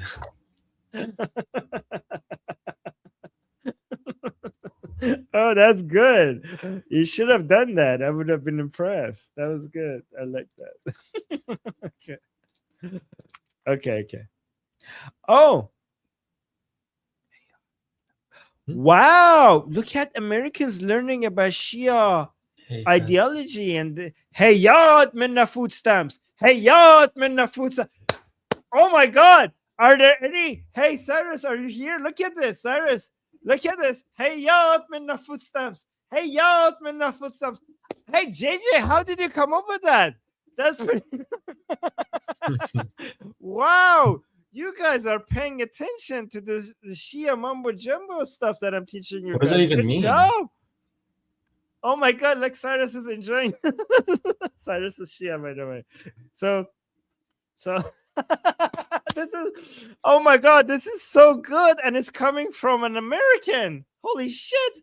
This is such a good joke. This is like such a good joke that only somebody who really understands Shia ideology will be like could appreciate this. So in Shia Islam, like in Shia Islam, we have this saying, Hayat min nazalat. Yes, exactly. Cyrus is putting it in Arabic. Hayat min nazalat. I think it's zalat though, not zalat. But it's basically Hussein in Karbala when he was fighting Yazid, the grandson of Muhammad. He rather die than accepting humiliation, right? So he went to battle with Yazid so that they don't accept humiliation, even though he knew that this is going to kill them, all of them. And this is now the Shia mindset. But this is what he said. He said, Hayat min nazallat, which means, yeah, that's the correct word. That's it. You got it correctly now. That's how you write it. That it means no to this humiliation. Like, fuck it, let's die and say no to this humiliation, which is a core idea within Shia Islam. Death is better than humiliation, right? So hayat minna means no from this, like no from this. Zallat means humiliation. So the JJ with a clever with this clever rewording of it, it said, hey yo minna food stamp. So basically the food stamps are the humiliation. You know what? I'm gonna mention this on the Persian show. This is so clever. This is so clever. And I love this. Love this. This is so good. Guys, I know it doesn't make sense to a lot of you guys, but if you are an ex-Shia or a Shia and you grew up with this ideology, this is like 10 out of 10 humor. Love it. Oh my God. So Justin with a super chat saying, hey, Jew hater, where you at, dumbass? You really believe you're winning when your precious Islamic Republic is on food stamps that from the U.S. government? Oh my God! Somebody say, okay, somebody save that when he's here. You're on food stamps from the U.S. government. Yeah, you remember he was bragging like, all I see is dollar signs. Like, nope, all you see is food stamps. No dollar, no dollars. That's good. That's good. That's good. Yes, good one. And then we have Sarah with the super chat saying, praise be to Allah, praise be to Allah. No, wait, praise be to my favorite boys. Okay, well, thank you, Sarah. Thank you, Sarah. Oh my God. Thank you, Sarah. This is so much fun hanging with you guys. Okay. Praise be to Armin. Yeah. Okay, so these guys are just like, they're fighting each other so hard for the past 24 hours, but a lot of it is just insults. Basically, when I look at their group to see what people are saying, they're fighting each other over, a lot of people are like, Pezeshkian sucks, he's destroying the country, this and that, and then the other half are like, well, actually it's the supreme leader who's not giving us the direction, and this and that. And I'm like, okay. Yeah. So, but they're saying it in like really lackluster ways. They're just trying to like piss each other off. So here we go. Let's go share here. The first one, because I'm trying to find juicy stuff that I can actually show you guys and not just like stupid mumbo jumbo. Okay. Oh, and the biggest thing that everyone's talking about in the Islamic Republic's their pro IRGC group chat, Farce News, everyone's pissed off about this wheat and barley and beans thing. This is like the biggest humiliation for them. Everyone's talked about, no matter which side of the argument they're on, they're all like, this sucks. Yeah. So yes. Can also after this we should show the memes then. Yeah. Do you have any examples of them being humiliated by corn and wheat and soy and stuff? Yeah, like I think I found one. So first, this guy, Mohammed Rao something, said how many times, he's telling people, some people in the group chat are like pro-Iranian people, like very sympathetic. This guy's responding to the sympathetic Iranian people. How many times have you been told that help is on the way? Your international network, like the diaspora, your Uncle Trump, but of course you did nothing wrong because you caused the martyrdom of the Manab students. Wow. And you lost the game 47 years ago, like when the Islamic Republic came to power. I'm ashamed of you. And then this person comes in response to that. And this is the thing. They're saying what we're saying. So Hana comes and says, it's not like your hay has grown. We're not like you to give blood and then get hay and corn. We will avenge the blood of all our youth, even innocent children, and we will take revenge on each and every one of you. We promise. Soon we will be on the streets. So this is a person who's Wow. very pro-Iranian people. Like, this is exactly what they're saying. We're not like you. You know, we don't give our blood for corn and hay. We give our blood for freedom. Mhm. Wow, that's a good one. You gave the pro-regime people, you gave this blood of your supreme leader for corn and hay. We give our blood for freedom. So that's one of the biggest arguments there. And then because I just try to get like a representative sample. And then let's see, which one is this one? So Let's translate good. this. Send these to me, by the way. Thank you. Okay, yeah, I already sent that one to you. Let's see if you like this one. This person, M Muslim, with some general. Show the Persian first because people can see yes. that it's authentic. Yeah. So this is the original, and then Ali translates it to English.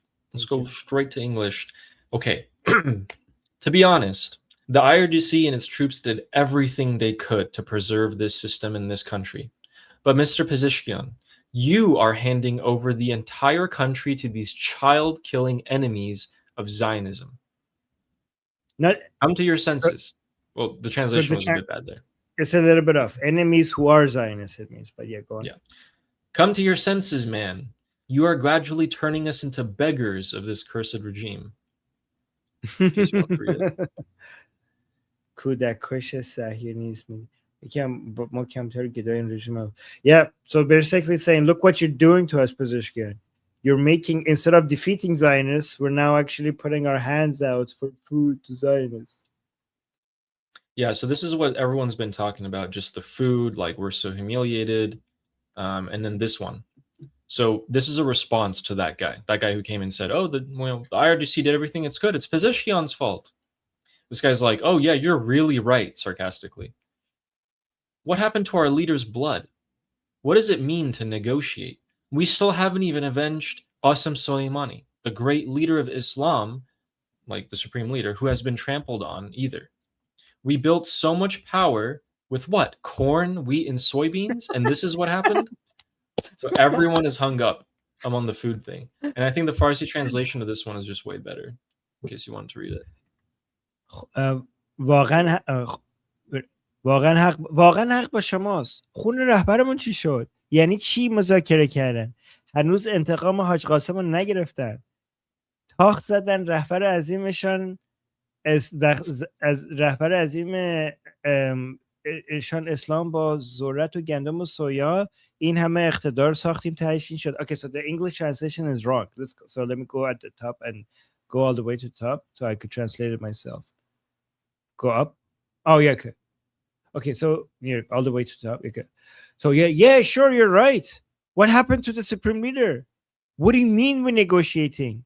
We haven't yet even gotten revenge for Qasem Soleimani. You traded the great leader of Islam with corn, wheat, and soy. What happened to all of the strength that we have built? All of the strength that we have built came to this. So basically, he's saying we gave away our supreme leader, and all we got was corn, wheat, and soy.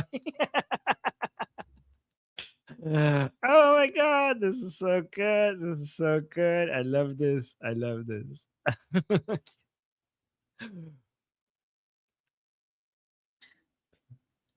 They saw that their supreme leader got killed with all these people. That's like the tangible thing for them. And then they're about to see, just a few months later, the tangible thing that they can see coming into the country is not the promise of victory and all of this and that they were told. It's going to be food. They're going to be like, yep. And they're going to be like, oh, how did we get all this food? The random person on the street who has no idea what's happening. Where did we get all this food? America. What? We paid America on the other side of the world? It makes no sense. Why did we pay them? Yeah, we had to. We had to because they just beat us. They beat the shit out of us. Wheat and corn. So this is these are the memes that Iranians are making inside Iran. So this is one of them. I personally love this one the most. Popcorn gift from brought to you by Mujtaba. Love this one, right? And then we have the hand of the supreme leader with his famous ring. The Ali Khamenei's hand now coming back as corn. And then we have, this is hard to explain, Shahid Rahed Chosafi. So martyred for popcorn.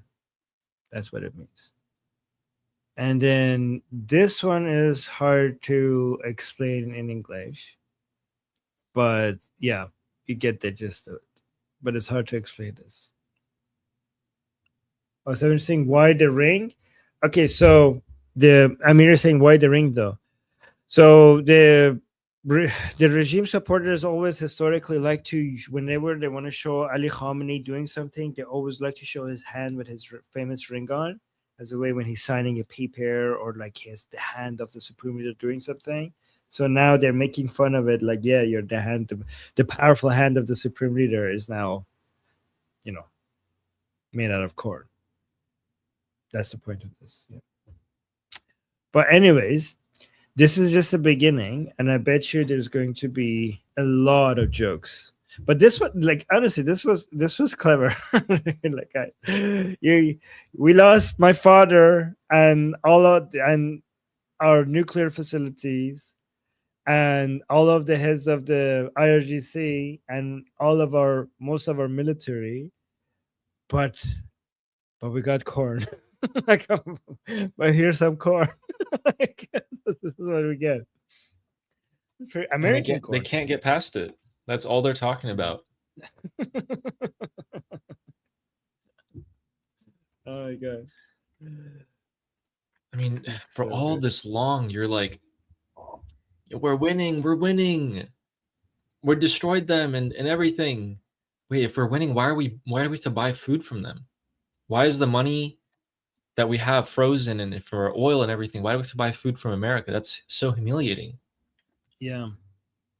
And then we're going to reach the funeral of Khamenei in a week and a half. Back to back to back events. I had a video that shows both sides of Iran, like in one video.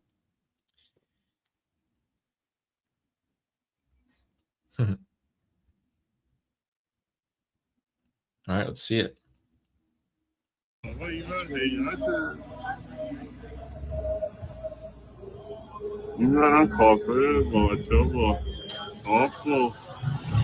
Wow.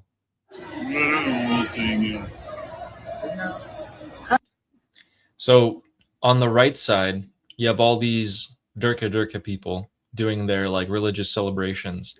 And then you just look to your left, and then you see a bunch of, young girls sitting in a cafe, no hijab, just hanging out. And that's the two sides of this country, pretty much. That is pretty, like, look at this, guys. Like, this is, when I was in Iran, this was unimaginable. So close to a Hayat. The Hayat, guys, is the religious processions for Hussein. And it's so close to a cafe with girls without hijab. This shows that the Iranian people are like taking over the streets one by one. Yeah. Yeah. It must be annoying though, sitting in a cafe, having to listen. Like, you're sitting in a cafe and trying to enjoy your coffee and having a chill time, and right down the streets you have people going Hussein, Hussein, Hussein. Yeah, it really is. It really is. Oh, that reminds me. Yeah, but Cyrus is saying, Armin, this is look, guys. Cyrus, as a Shia, he's actually making a very, very good point. He's saying what you're seeing is dangerous, Armin. That smells like reform, like a second Turkey, like just accepting the status quo because at least we could be hijabless in a cafe. That is good, very, very, very good point, Saris. That looks like reform, and we don't like it. We want toppling.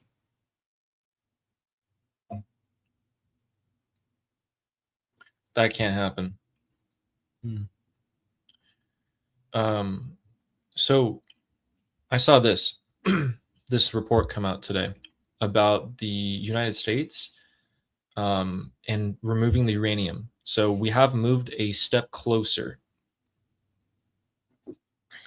So this was reported on Fox News that the Trump administration is seeking $672 million for the removal of Iranian nuclear materials, inspections, and verification efforts. So they're going ahead and asking for the funding from Congress to go ahead and actually implement the inspections, the removal of the material, everything. So we're getting a step closer here.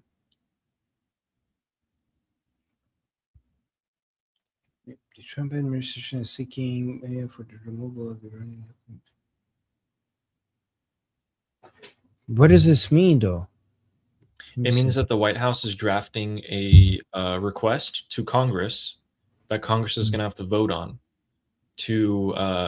So if they vote yes, then the White House is cleared. They can go in with the inspections and removing the nuclear material when the time comes. And if they vote no, then I mean that's a tragedy, but then they can't. So they put in the request. That's crazy. So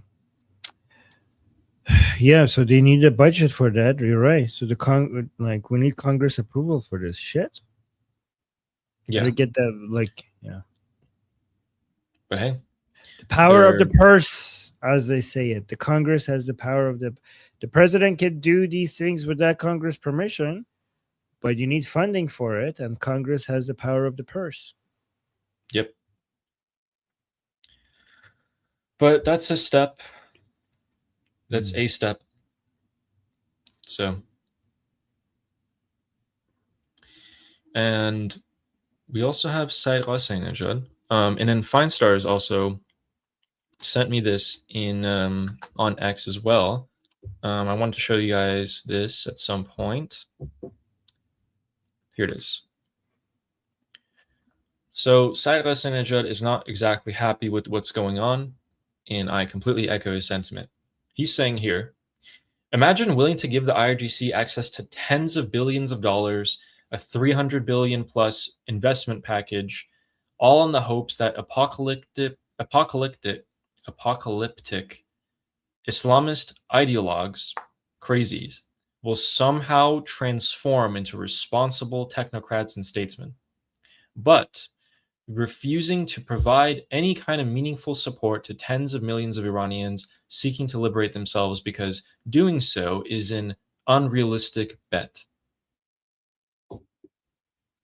So his point is, why are we bending backwards for the Islamic Republic and willing to give them so much on the crazy idea that they'll change their behavior when the Iranian people who have already proved that they will overthrow this regime are getting no help?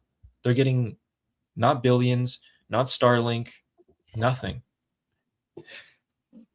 His point is that you're saying that it's unrealistic for the Iranian people to be able to liberate themselves, but it's actually more, what you're aiming for is actually more unrealistic, which is hoping that these Islamic ideologues will somehow transform because promises of billions of dollars. Yep.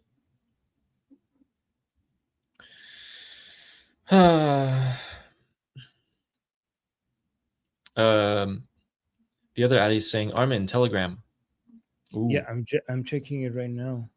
maybe there's something there. There Yeah, it is. I don't know. We gave them the carrot first. Scott Besson did say there are sticks. There are sticks. This is Oh. good. Ali, so this Ali is the Ali in US, the Ali in Iran. So when we have two Alis, how do I refer to you guys? So this is the Ali in Iran. Is that how I should? So yes, I'm gonna say Ali in Iran. Ali in US, Ali in Iran. Is that good? Is that a good way to distinguish between you? Yeah. When I lived in So- Iran, my nickname was Ali Khareji. Oh, so we shouldn't do that because we shouldn't. That's not nice. We should call you something else then.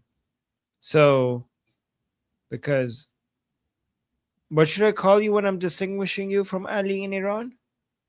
Ali soon to be in Iran. Yes. That's good. Okay, so Ali in Iran and Ali soon to be in Iran. There we go. See? Okay, so I got this from the Ali already in Iran.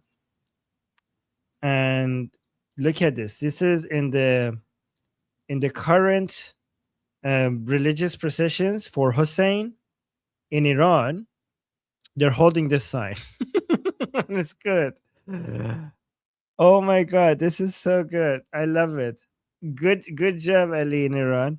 It's saying Vai Barma. So guys, these are the people who are against the negotiations and against the deal. Islamic people who are against the negotiations. Saying Vai Barma. در تاریخ اولین ملتی هستیم که خون پیشوای خود را به گندم و ذرت فروختیم. صد رحمت به اهل کوفه. لااقل به دینارهای طلا فروختن. Oh my god. He's saying, woe be unto us. Is that how you say it in English? Woe be unto, shame on us. Shame on us. We are the first nation in history. We're the first nation in history that sold the blood of our leader for wheat and corn. Shame be upon to us that we did that. At least the people in Kufa who betrayed Imam Ali, at least when they sold out Ali, they got gold coins. We are even worse than the people in Kufa. Because, guys, in Shia Islam, the people of Kufa who betrayed Ali, they're always the bad people of the Kufa who got gold coins and they sold out Ali. Now they're saying we're even worse than them because we sold our leader for corn and wheat. At least they got gold coins. I actually saw that in that Telegram group, but I was just kind of like, I didn't know that that's what they did, so I didn't really understand what they were talking about. But now it makes total sense. Yeah. It's so good. It's so good. It's so good. I love it. All right, we should do some super chats. Yep. We go through. Jagatai saying, Alhamdo food stamps wa kotlet wa wazilat. Oh, wazilat IRGC. Did I read that right? Thank you, What does that Jagatai. mean? I don't know what the second part means. That's that's some Sunni shit, I think. Alhamdu food stamps wa kotlets wa zilat RGC. This is some Urdu stuff. I don't get that second part. I know the first part is like Alhamdulillah, and instead of Alhamdulillah, like praise be to Allah, it's praise be to food stamps and cutlets. Thank you, Jagatai. Jagatai, by the way, guys, is an ex-Muslim. Oh, Zellat. Oh, he's saying Zellat. Okay, Zellat. I know Zellat. Okay, but the way you wrote it, it pronounced Zilat. So that's why I didn't get it. So Zellat. Zellat means humiliation. Okay. So that would be Zellat. Okay, so Zellat is humiliation. So praise be upon to food stamps and cutlets and humiliation of and the humiliation of IRGC. Now I get it. Okay. Praise be upon that. Yes. Sketch for the super chat saying IRGC food stamps subsidizing US corn and wheat. Winning. Yeah. I mean, winning for the American farmers for sure. Yeah, they're winning. They're so angry, guys. I went through in the last 24 hours, there's probably 2,000 chats, 2,000 messages in that group. I think over 50% of those were talking about the wheat and grain, just cussing each other out, just cursing each other and everything. Send me more of those. Those are great. Those are the best ones. Okay. Fleshy Interloper with the super chat. Thank you so much, Fleshy. Saying, wait, hold on. Yeah. Saying almost missed alligrams. Well, no, you should never miss alligrams. Always be. You're here. Yes. Thank you, Fleshy. And then Justin with the super chat saying, no, Ali, more like, where'd all this food come from? America? What? America gave us all this food? No, we paid for it. Oh, yeah. Yeah, because if they give it for free, it's like, okay, some of the regime supporters be like, okay, you know, these are war reparations, but we're paying them for it. It's actually very humiliating that they killed your supreme leader. Guys, here's a summary. They killed your supreme leader, and instead of you getting revenge, they made you buy their food. The people who are responsible for killing your supreme leader are now forcing you to buy their food. That is really embarrassing. Really embarrassing. And then Justin with another super chat saying, oh man, what if Trump makes the IRGC pay for us to remove their uranium? Oh, yeah. We're going to come take the uranium and you're going to pay for it. Why are they not doing that? Why are they not doing that? They could. You know, that's not out of the picture. How much money? They're getting billions from this frozen assets and oil sales. At a certain point, they've bought enough food and medical supplies. And the MOU, you know, says at the end of the 60 days is when the uranium has to be solved. So you have time. You have time. Yeah. How about we give you another? So after the 60 days, when the waiver is over for selling your oil, now United States are like, hey, listen, we're gonna give you another waiver, so you can sell your oil, so you could pay us for removing your uranium. Perfect. That's it. That would be a bigger humiliation than the removal of the uranium. That part, that's just another 60-day waiver, so you could pay us for removing the uranium. That's what they should be doing. Why are you even going to Congress? You know, it's only been 2 weeks, I think, since the MOU came into effect. That's a genius idea, Justin. We still have a ways to go. 2 weeks.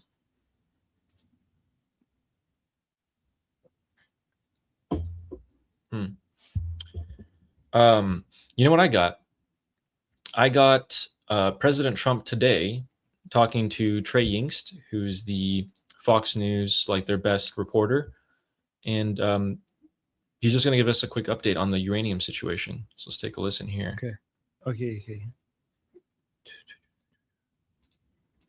Morning. I just spoke with President Trump about the situation with Iran and the ongoing negotiations. There's been some back and forth as it relates to the issue of inspectors going into Iran to look at the country's nuclear sites. Now we have both President Trump, Vice President Vance, and the head of the IAEA saying that inspectors will be allowed to go into the country and look at these sites and identify where the highly enriched uranium is located. Here's what the Director General said earlier today. This has been signed, has been agreed.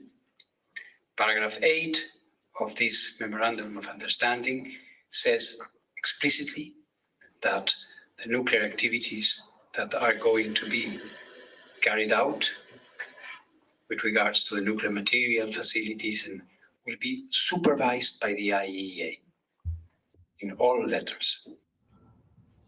While the timeline is unclear, President Trump says there is no rush getting these inspectors into the country, but told Fox News that U.S. inspectors will join the IAEA when they ultimately go into Iran to locate this highly enriched uranium that we know is buried deep underground. The president describing this as a mountain that collapsed on this material after those B-2 bombers targeted Iran during Operation Midnight Hammer. The president was asked about the Iranian denial yesterday, saying this. They know they're wrong. They told us inside, and we have it down 100% inspections. And if they were right, I'd cancel the meetings right now. Mr. President, when will those inspectors actually be on the ground? At the appropriate time. At the appropriate time. There's no rush, but they'll be on the ground at the appropriate time. The president. So yeah, there we go. So they will be there.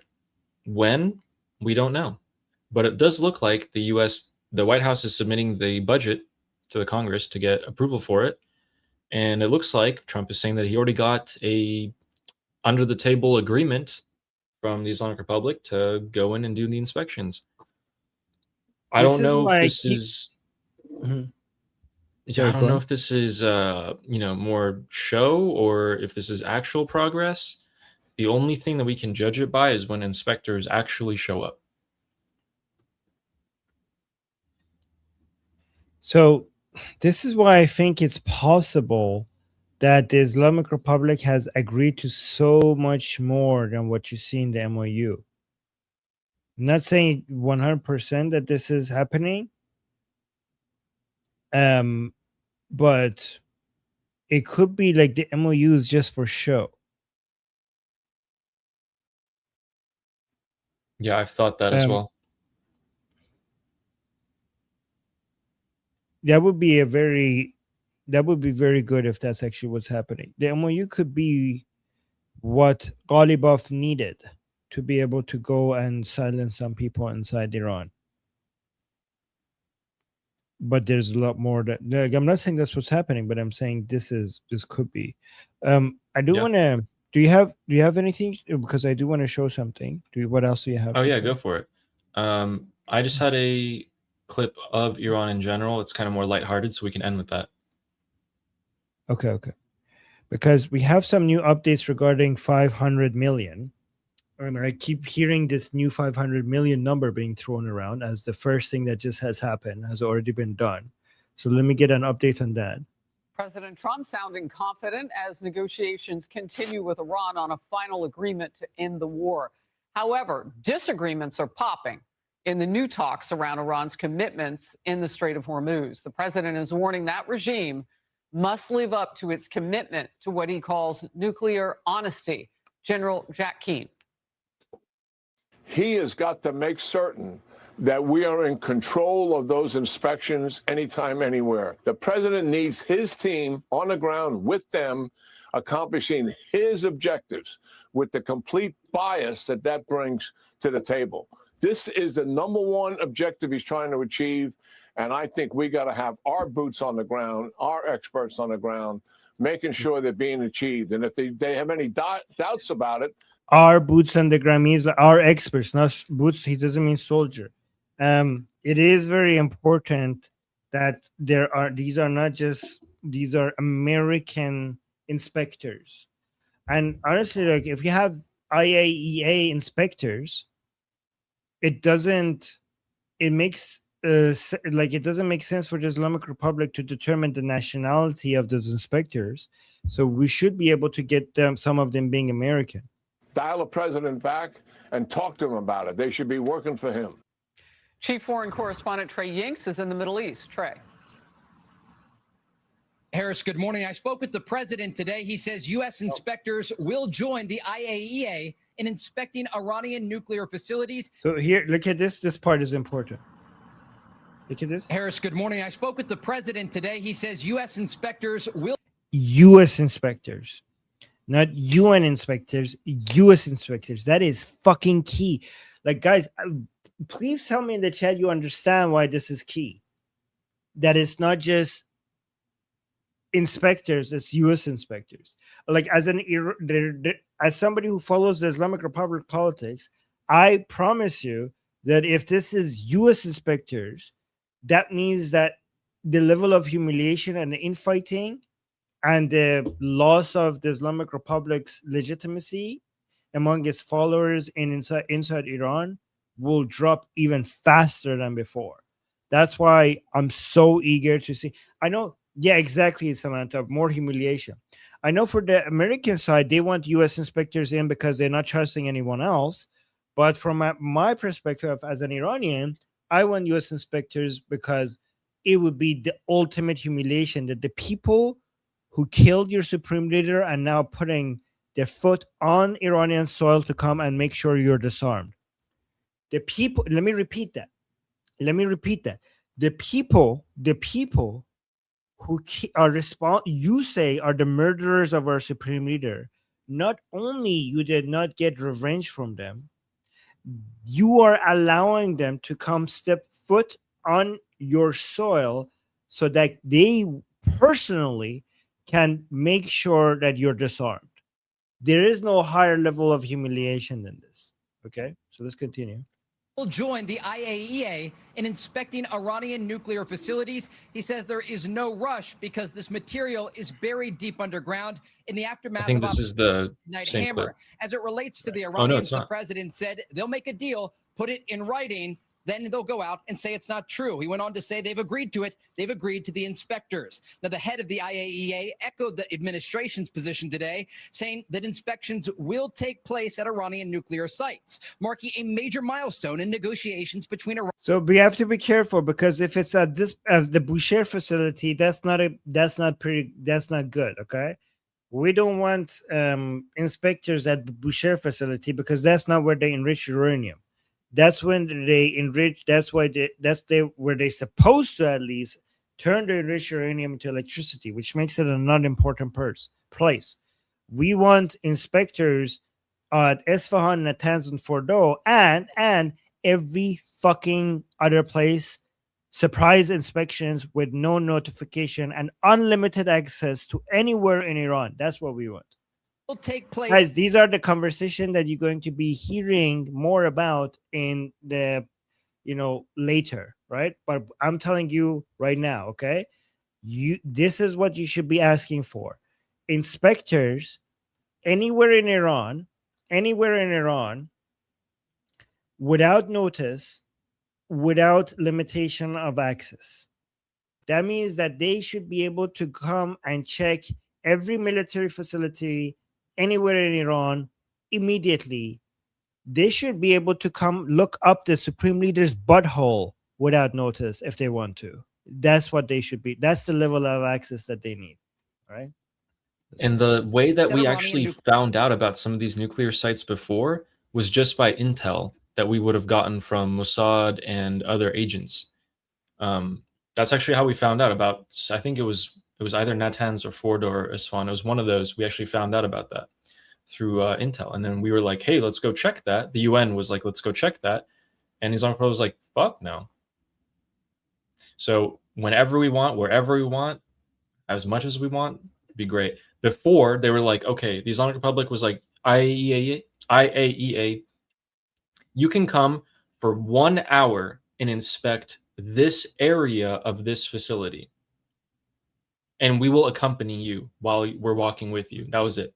That was all they could do, which was nothing. Wait, can I respond to this? Okay, so this guy is saying به تخمم خامنه‌ای فقط جوان شد، نظام هم پول گرفته، هم در قدرت خواهد ماند.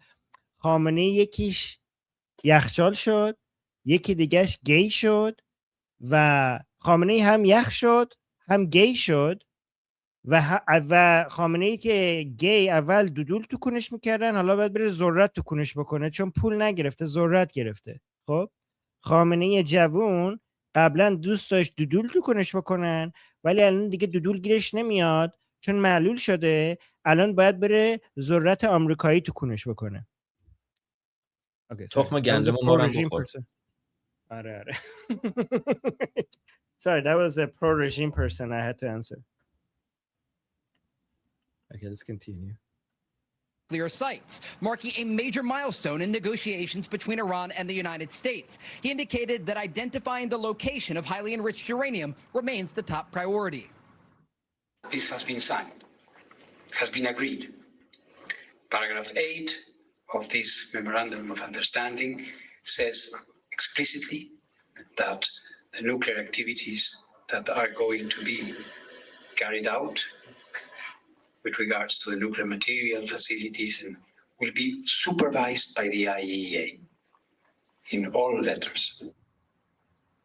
While the timeline is unclear, this statement shows that while Iran says one thing publicly, there are clear agreements behind the scenes. Now, the president's remarks come as more vessels are passing through the Strait of Hormuz. With millions of barrels of crude oil exiting the Persian Gulf each day, the ceasefire on this front appears to be making steady progress. In terms of sanctions relief for Iran, President Trump posted to Truth Social today, saying in part, we will be releasing some of their money that is totally controlled by us to our farmers and ranchers for the purchase of corn, wheat, soybeans, and more. Food is desperately needed in Iran, and we will be purchasing it for them exclusively from the United States. Now, the president indicated to Fox News that an estimated $500 million worth of goods will be purchased. This comes as Secretary of State Marco Rubio is in the Middle East for meetings about the agreement and the path forward. He said this on Tuesday about Iran.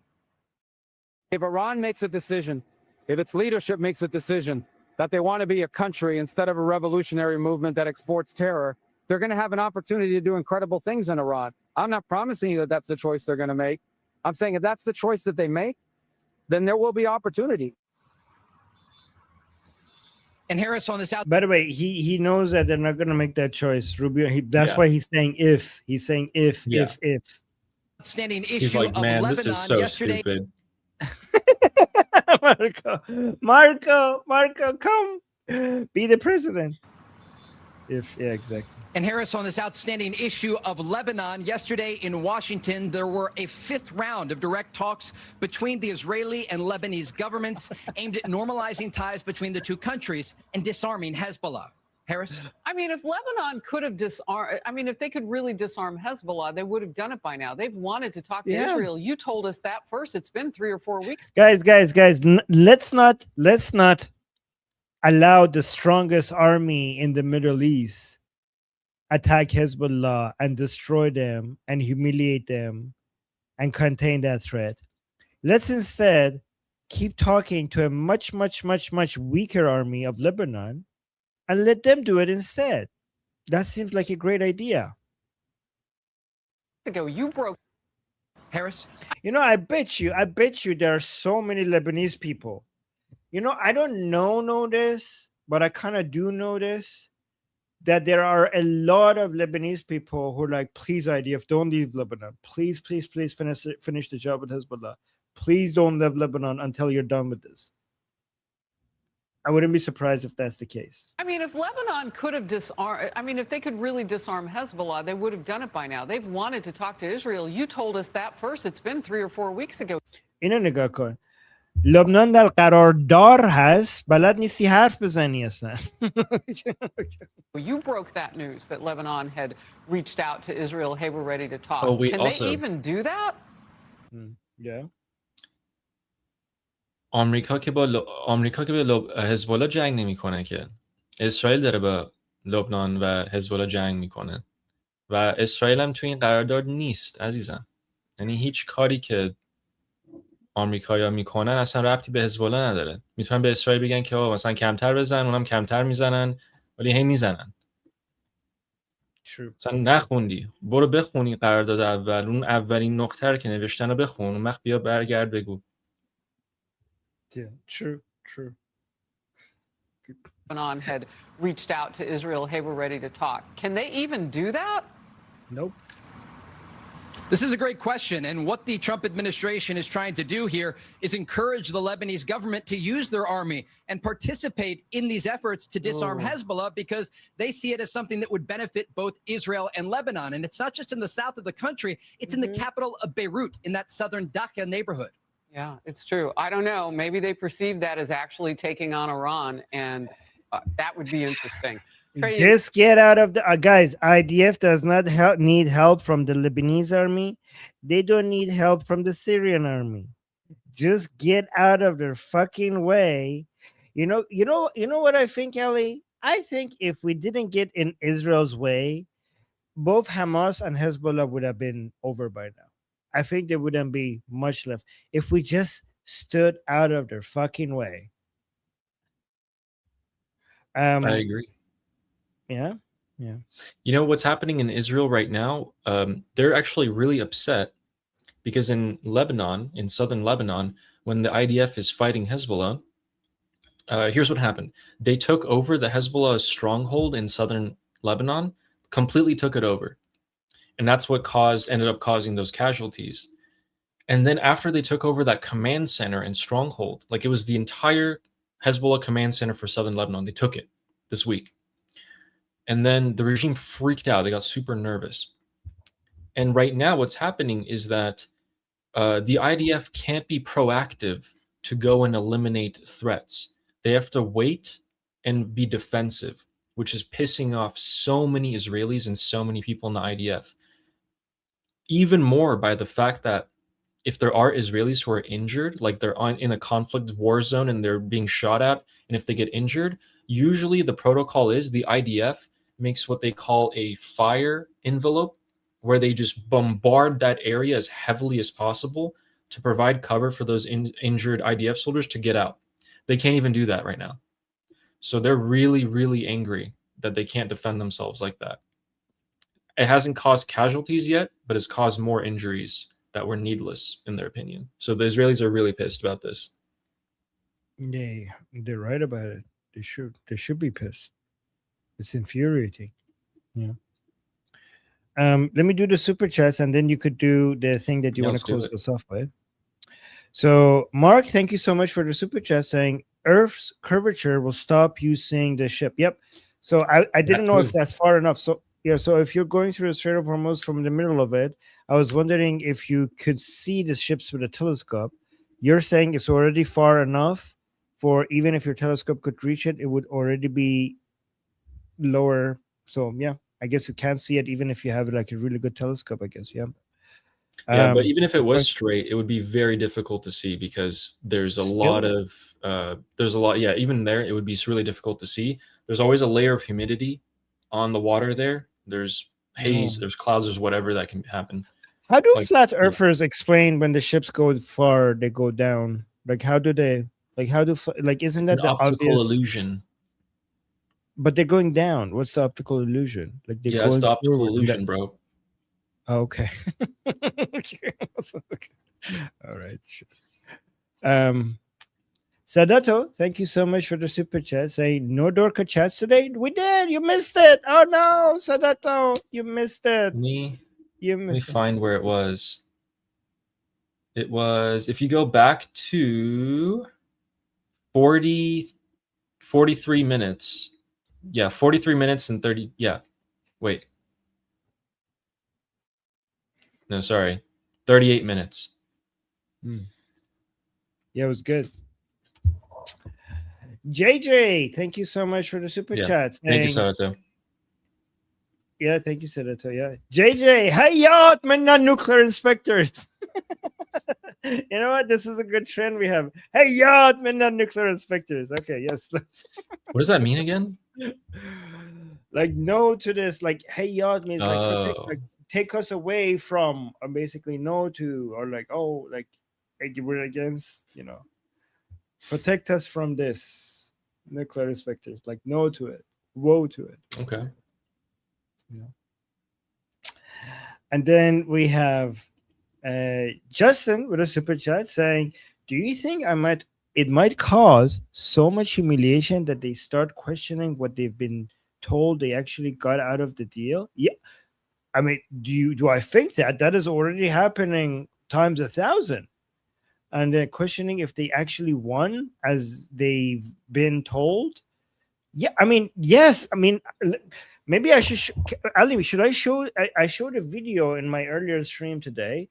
Maybe I should show it again. Yeah. It's already happening. Yeah, we've been covering it in the Telegram group that I look at too. They've pretty much all woken up, or almost all woken up to this idea. It's not that they're questioning if they won or if they're being like lied to. It's who they're blaming for it. They've already realized that they've lost this like deal in this humiliation. They're just blaming either Pezeshkian or the supreme leader or Ghalibaf. Yeah, because look at this. Yeah.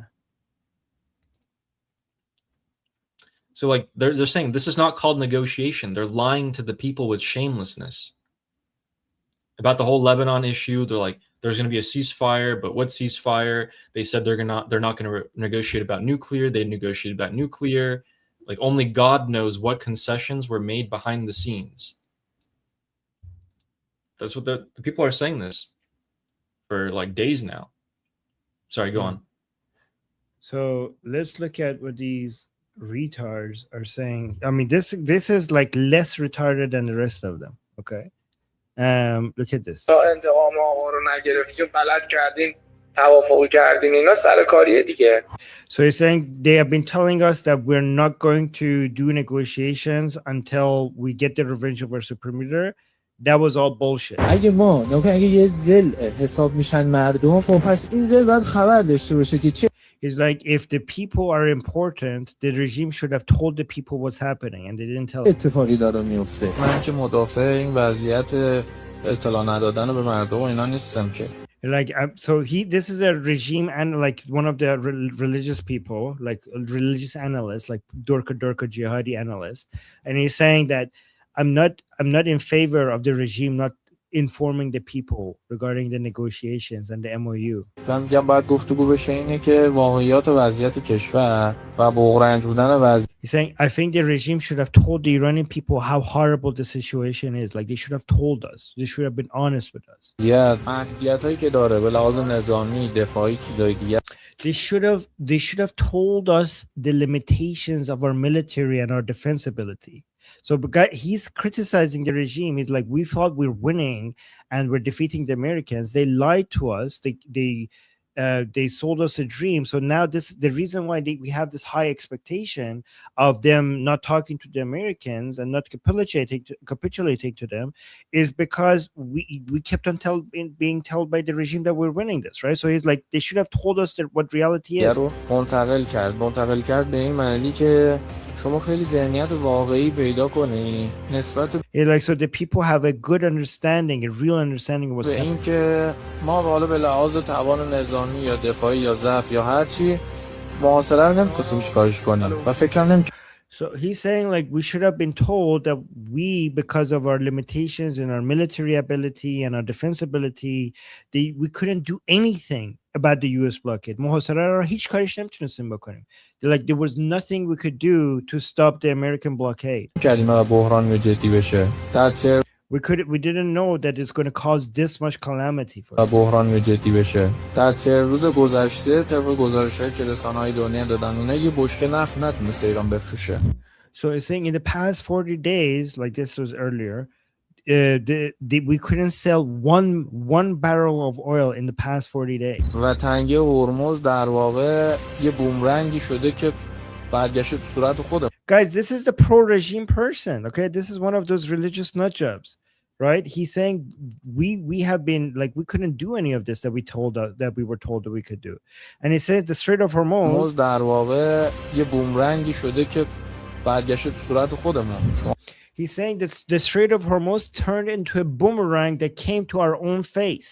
He said like we threw at them the Strait of Hormuz as a weapon against them, but it was a boomerang and it hit us ourselves in our face. So yeah. ما فکر می‌کنیم مثلا ما در موضع قدرتیم و اصلا چرا باید آتش بسیم، چرا باید اصلا تنگه رو باز می‌کردیم، چرا So like we thought like the way that they told us, it made us think that we are a power, like we're a superpower. So why should we talk to them? Why should we open the Strait of Hormuz? یعنی سری واقعیاتی تو کشور وجود داره. واقعیت اینه که ما هیچ چیز نظامی که بتونیم این محاصره رو بشکنیم نداریم. So he's saying like this is why our expectations were so high, but the reality is that we had nothing. We had nothing that could break the blockade, the US blockade. واقعیت اینه که ما هیچ چیز نظامی که بتونیم این محاصره رو بشکنیم نداریم. یه آرمانخواهی کوری از دید من. علاوه So he's saying we were being ideologues. We were being blind ideologues. پیدا کرده که تلقیش کلا اینه که ما الان رو قله ایم و رو So like this we have this blind faith that we are at the peak of the mountain, This is the delusion that we have. که تلقیش کلا اینه که ما الان رو قله ایم و رو اوجیم کلا و با این مبنای رو اوجیم و رو قله ایم میگه آقا اصلا چرا آتش بس کردید، چرا توافق کردید، ما داشتیم. So with this understanding of we are at the peak, that we are at the highest that we could be, the people were saying like, well, then why did you negotiate? Why did you accept the ceasefire? که بعد ترامپ رو چیز کنیم، انتقام بگیریم، بعد we should have gotten like people's expectation is that we should have gotten revenge from Trump. کار کنیم اینا که یه سری واقعیاتی هم در رو زمین وجود داره که مثلا Like those are the expectations, but there's the objective reality on the ground. Like those are our dreams that we could do that, but that's different from the objective reality on the ground. ما مطلقا اصلا امکان انتقام گرفتن به لحاظ نظامی دفاعی الان نداره هیچ. Like we don't, he said, like, but the reality is that we have no ability to take revenge. We have no military ability to actually get their revenge for them killing Ali Khamenei. Look, he said هیچی نداریم. You see, like we have nothing. Look at this. He says we have nothing. انتقام بگیریم بعد چیکار کنیم اینا که یه سری واقعیاتی هم در Oh my God! Look, yeah, I'm gonna. Look at that, Ali. This guy, this pro-regime person, is saying like we have solved this problem. The revenge will come with the coming of Mehdi. They have given up on actually getting revenge. Guys, look at this. This pro-regime in the chat. They have realized that they can't get revenge for Trump and Bibi, and they're like, it's okay, we'll get the revenge when the Mahdi comes back. This guy's a volleyball supporter. This is them coping. This is them. I don't know what's I don't know. I think he's just a general Islamic Republic supporter. This is coping. They have given up on getting revenge. They're like, yeah, end of time. At the end of times, we will have our day at the end of times. Okay, this is end of times level coping. Okay, so this is them realizing that. No, I know, but this is what everybody is. This is now a general coping mechanism for. This is them realizing that they can't do shit. Right, but listen here. ترامپو چیز کنیم انتقام بگیریم بعد چیکار کنیم اینا که یه سری واقعیاتی هم در رو زمین وجود داره که مثلا Yeah, so there are objective realities. ما مطلقا اصلا امکان انتقام گرفتن به لحاظ نظامی دفاعی الان نداره هیچ. So we don't have any ability right now to get revenge, like militarily. We have no ability to take revenge. نداریم ما یه سری موشک ما هیچی نداریم. We have nothing. پهپاد اینا داریم اینا رو چون مسئولین نمیگه من یه ذره شفاف. Like we have some drones and missiles. I'm going to tell you this because our officials don't tell you this. میگم به شما ما یه سری موشک و پهپاد اینا داریم که یک دفاع نامتقارن رو انجام بدیم. So that we have some missiles and drones that we could do a asymmetric warfare with. جنگنده‌ای نداریم که از اینجا بره تا آمریکا مثلا ترامپو بزنه بیا. Yeah, but we don't have any fighter jets that could go from here to America and then hit Trump and then come back. Like we just have some asymmetric abilities with our missiles and drones, but we can't get revenge from the Americans. We don't have any fighter jets that could go that far. یا اصلا اون توان تکنولوژی رو نداریم نه که انتقام آقا رو نمیتونیم بگیریم انتقام آقاش قاسم رو نتونستیم بگیریم. Like forget about getting revenge for Ali Khamenei. We couldn't even get revenge for Haj Qasem from Qasem Soleimani. توجه به این اگر کسی به شما بگه که آقا ما باید شعار بدیم تا انتقام آقا رو نگیریم در واقع نباید جنگ تموم بشه مثلا. So if somebody tells you that we should keep fighting until we get the revenge for Ali Khamenei, then we have to just keep fighting. Anyway, so basically, this is a good reality check for these people. Anyways, I need to go soon, so let me actually read the super chats. So Justin, I give you like a full answer to your super chat to what you were asking, with a video example. Sadato with the super chat saying you should ignore the Durka comments unless they pay up like Jew hater. It's just they're so funny though. Like they're so pathetic. I want to laugh at them. It's really easy to get at them too. Yeah, I know. They're just so retarded. And just like, I don't know. I'm gonna make fun of them. And then thank you, Sadato, for the support.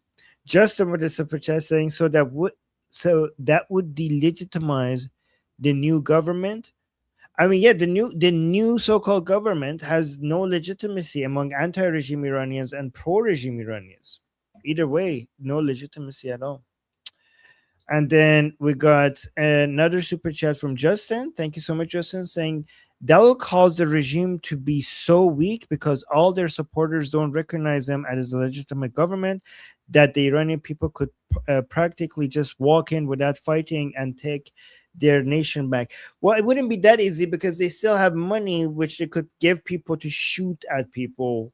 Okay, so it will make them a lot weaker. It will make it unsustainable. That is true.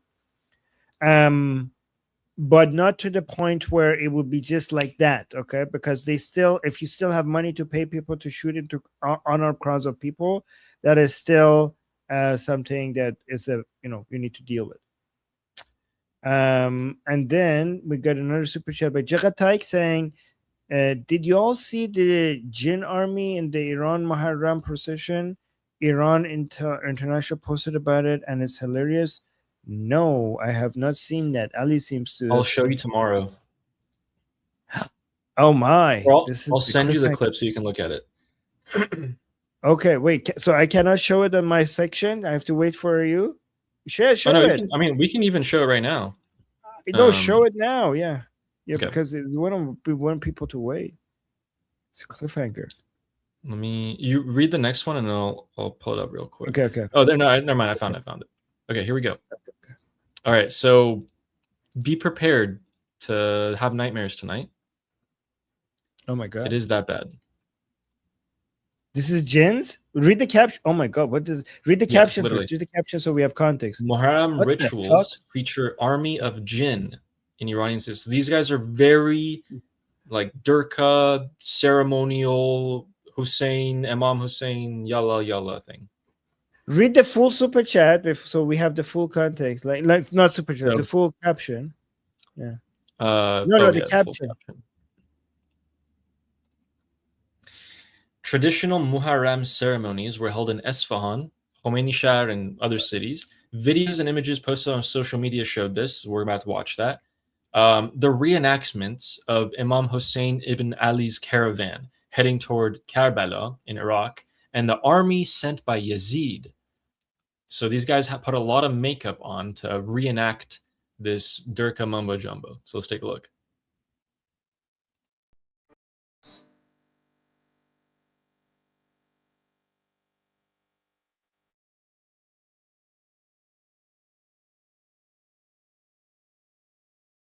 What is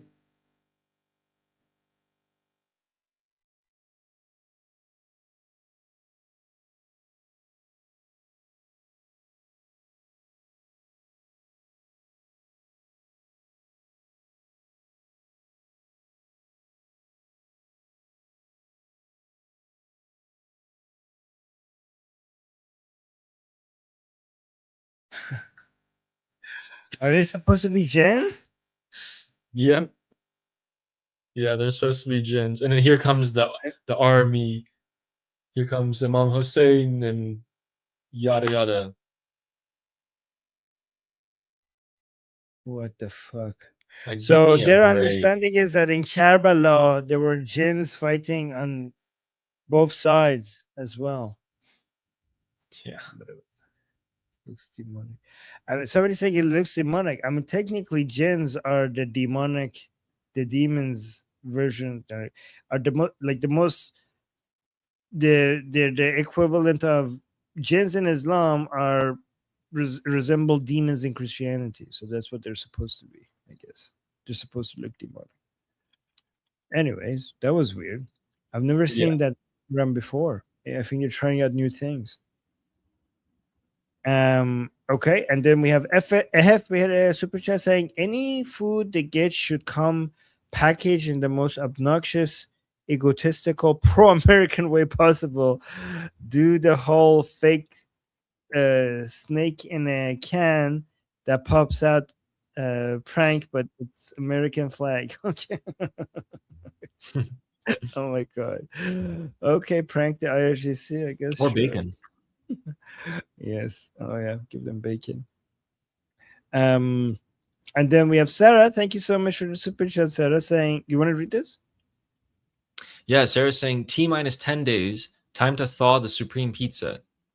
And then they sent okay, so that's weird. In my YouTube chat, that message got retracted, and then they made another super chat to say the same thing. Sorry, Sarah. I don't know what happened with YouTube there. But yeah, thank you. It is time. 10 days. They got what? They got an arm? or something like that left of him. Oh, wait, what is this? I don't get it. We have 10. The We're 10 days. Supreme Leader's funeral. Oh, And 10 Supreme days Pizza. only? Yeah, literally 10 Supreme days because it's Popsicle. July 4th and today's June 24th. Isn't he a Supreme Popsicle, given how long he's been in the fridge? I mean, he could be, Yeah. he could be Okay. Supreme Soup at this point. I don't really know. Ew. You know the food that you have at the back of the fridge that you forgot you had there, and then after so many weeks you look at it and you're like, ew, and you throw it in the garbage can. I think that's what Khamenei is like right now.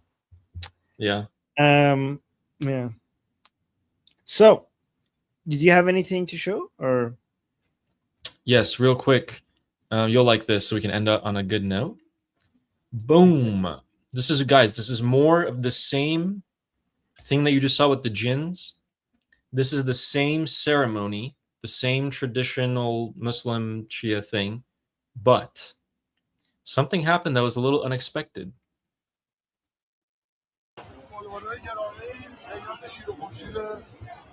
Look up there. It's the line and sun. What? Look, it's the lion and sun everywhere. Why do they have lion and sun there? Is it like the Ali lion? Like they're trying to act, guys? They're trying to take our symbols. What is that? No, it's I think this tapestry that they were using was from the Shah's era or something. Because look, it's very clear. Look, that's literally the sun, lion. Oh my god, that's our lion and sun. Mm-hmm. Yeah, someone messed up. Someone used a tapestry they shouldn't have. Oh my god, they messed up big. What the fuck? Yeah.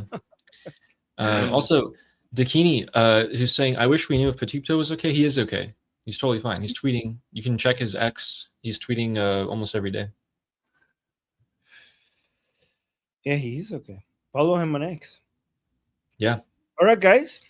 So yeah, that was pretty good. All right. Yeah, end this. please drop a subscribe or a like. And we will be back in 24 hours. Actually, in 22 hours. 22 hours, yes. So see you guys then. And until then, I'm Israel Chai. I'm Israel Chai. Slava Ukrainian. Slava Ukrainian. Cuba Libre. Cuba Libre. Long live America. Javisha. Poyende Iran. Iran. See you guys.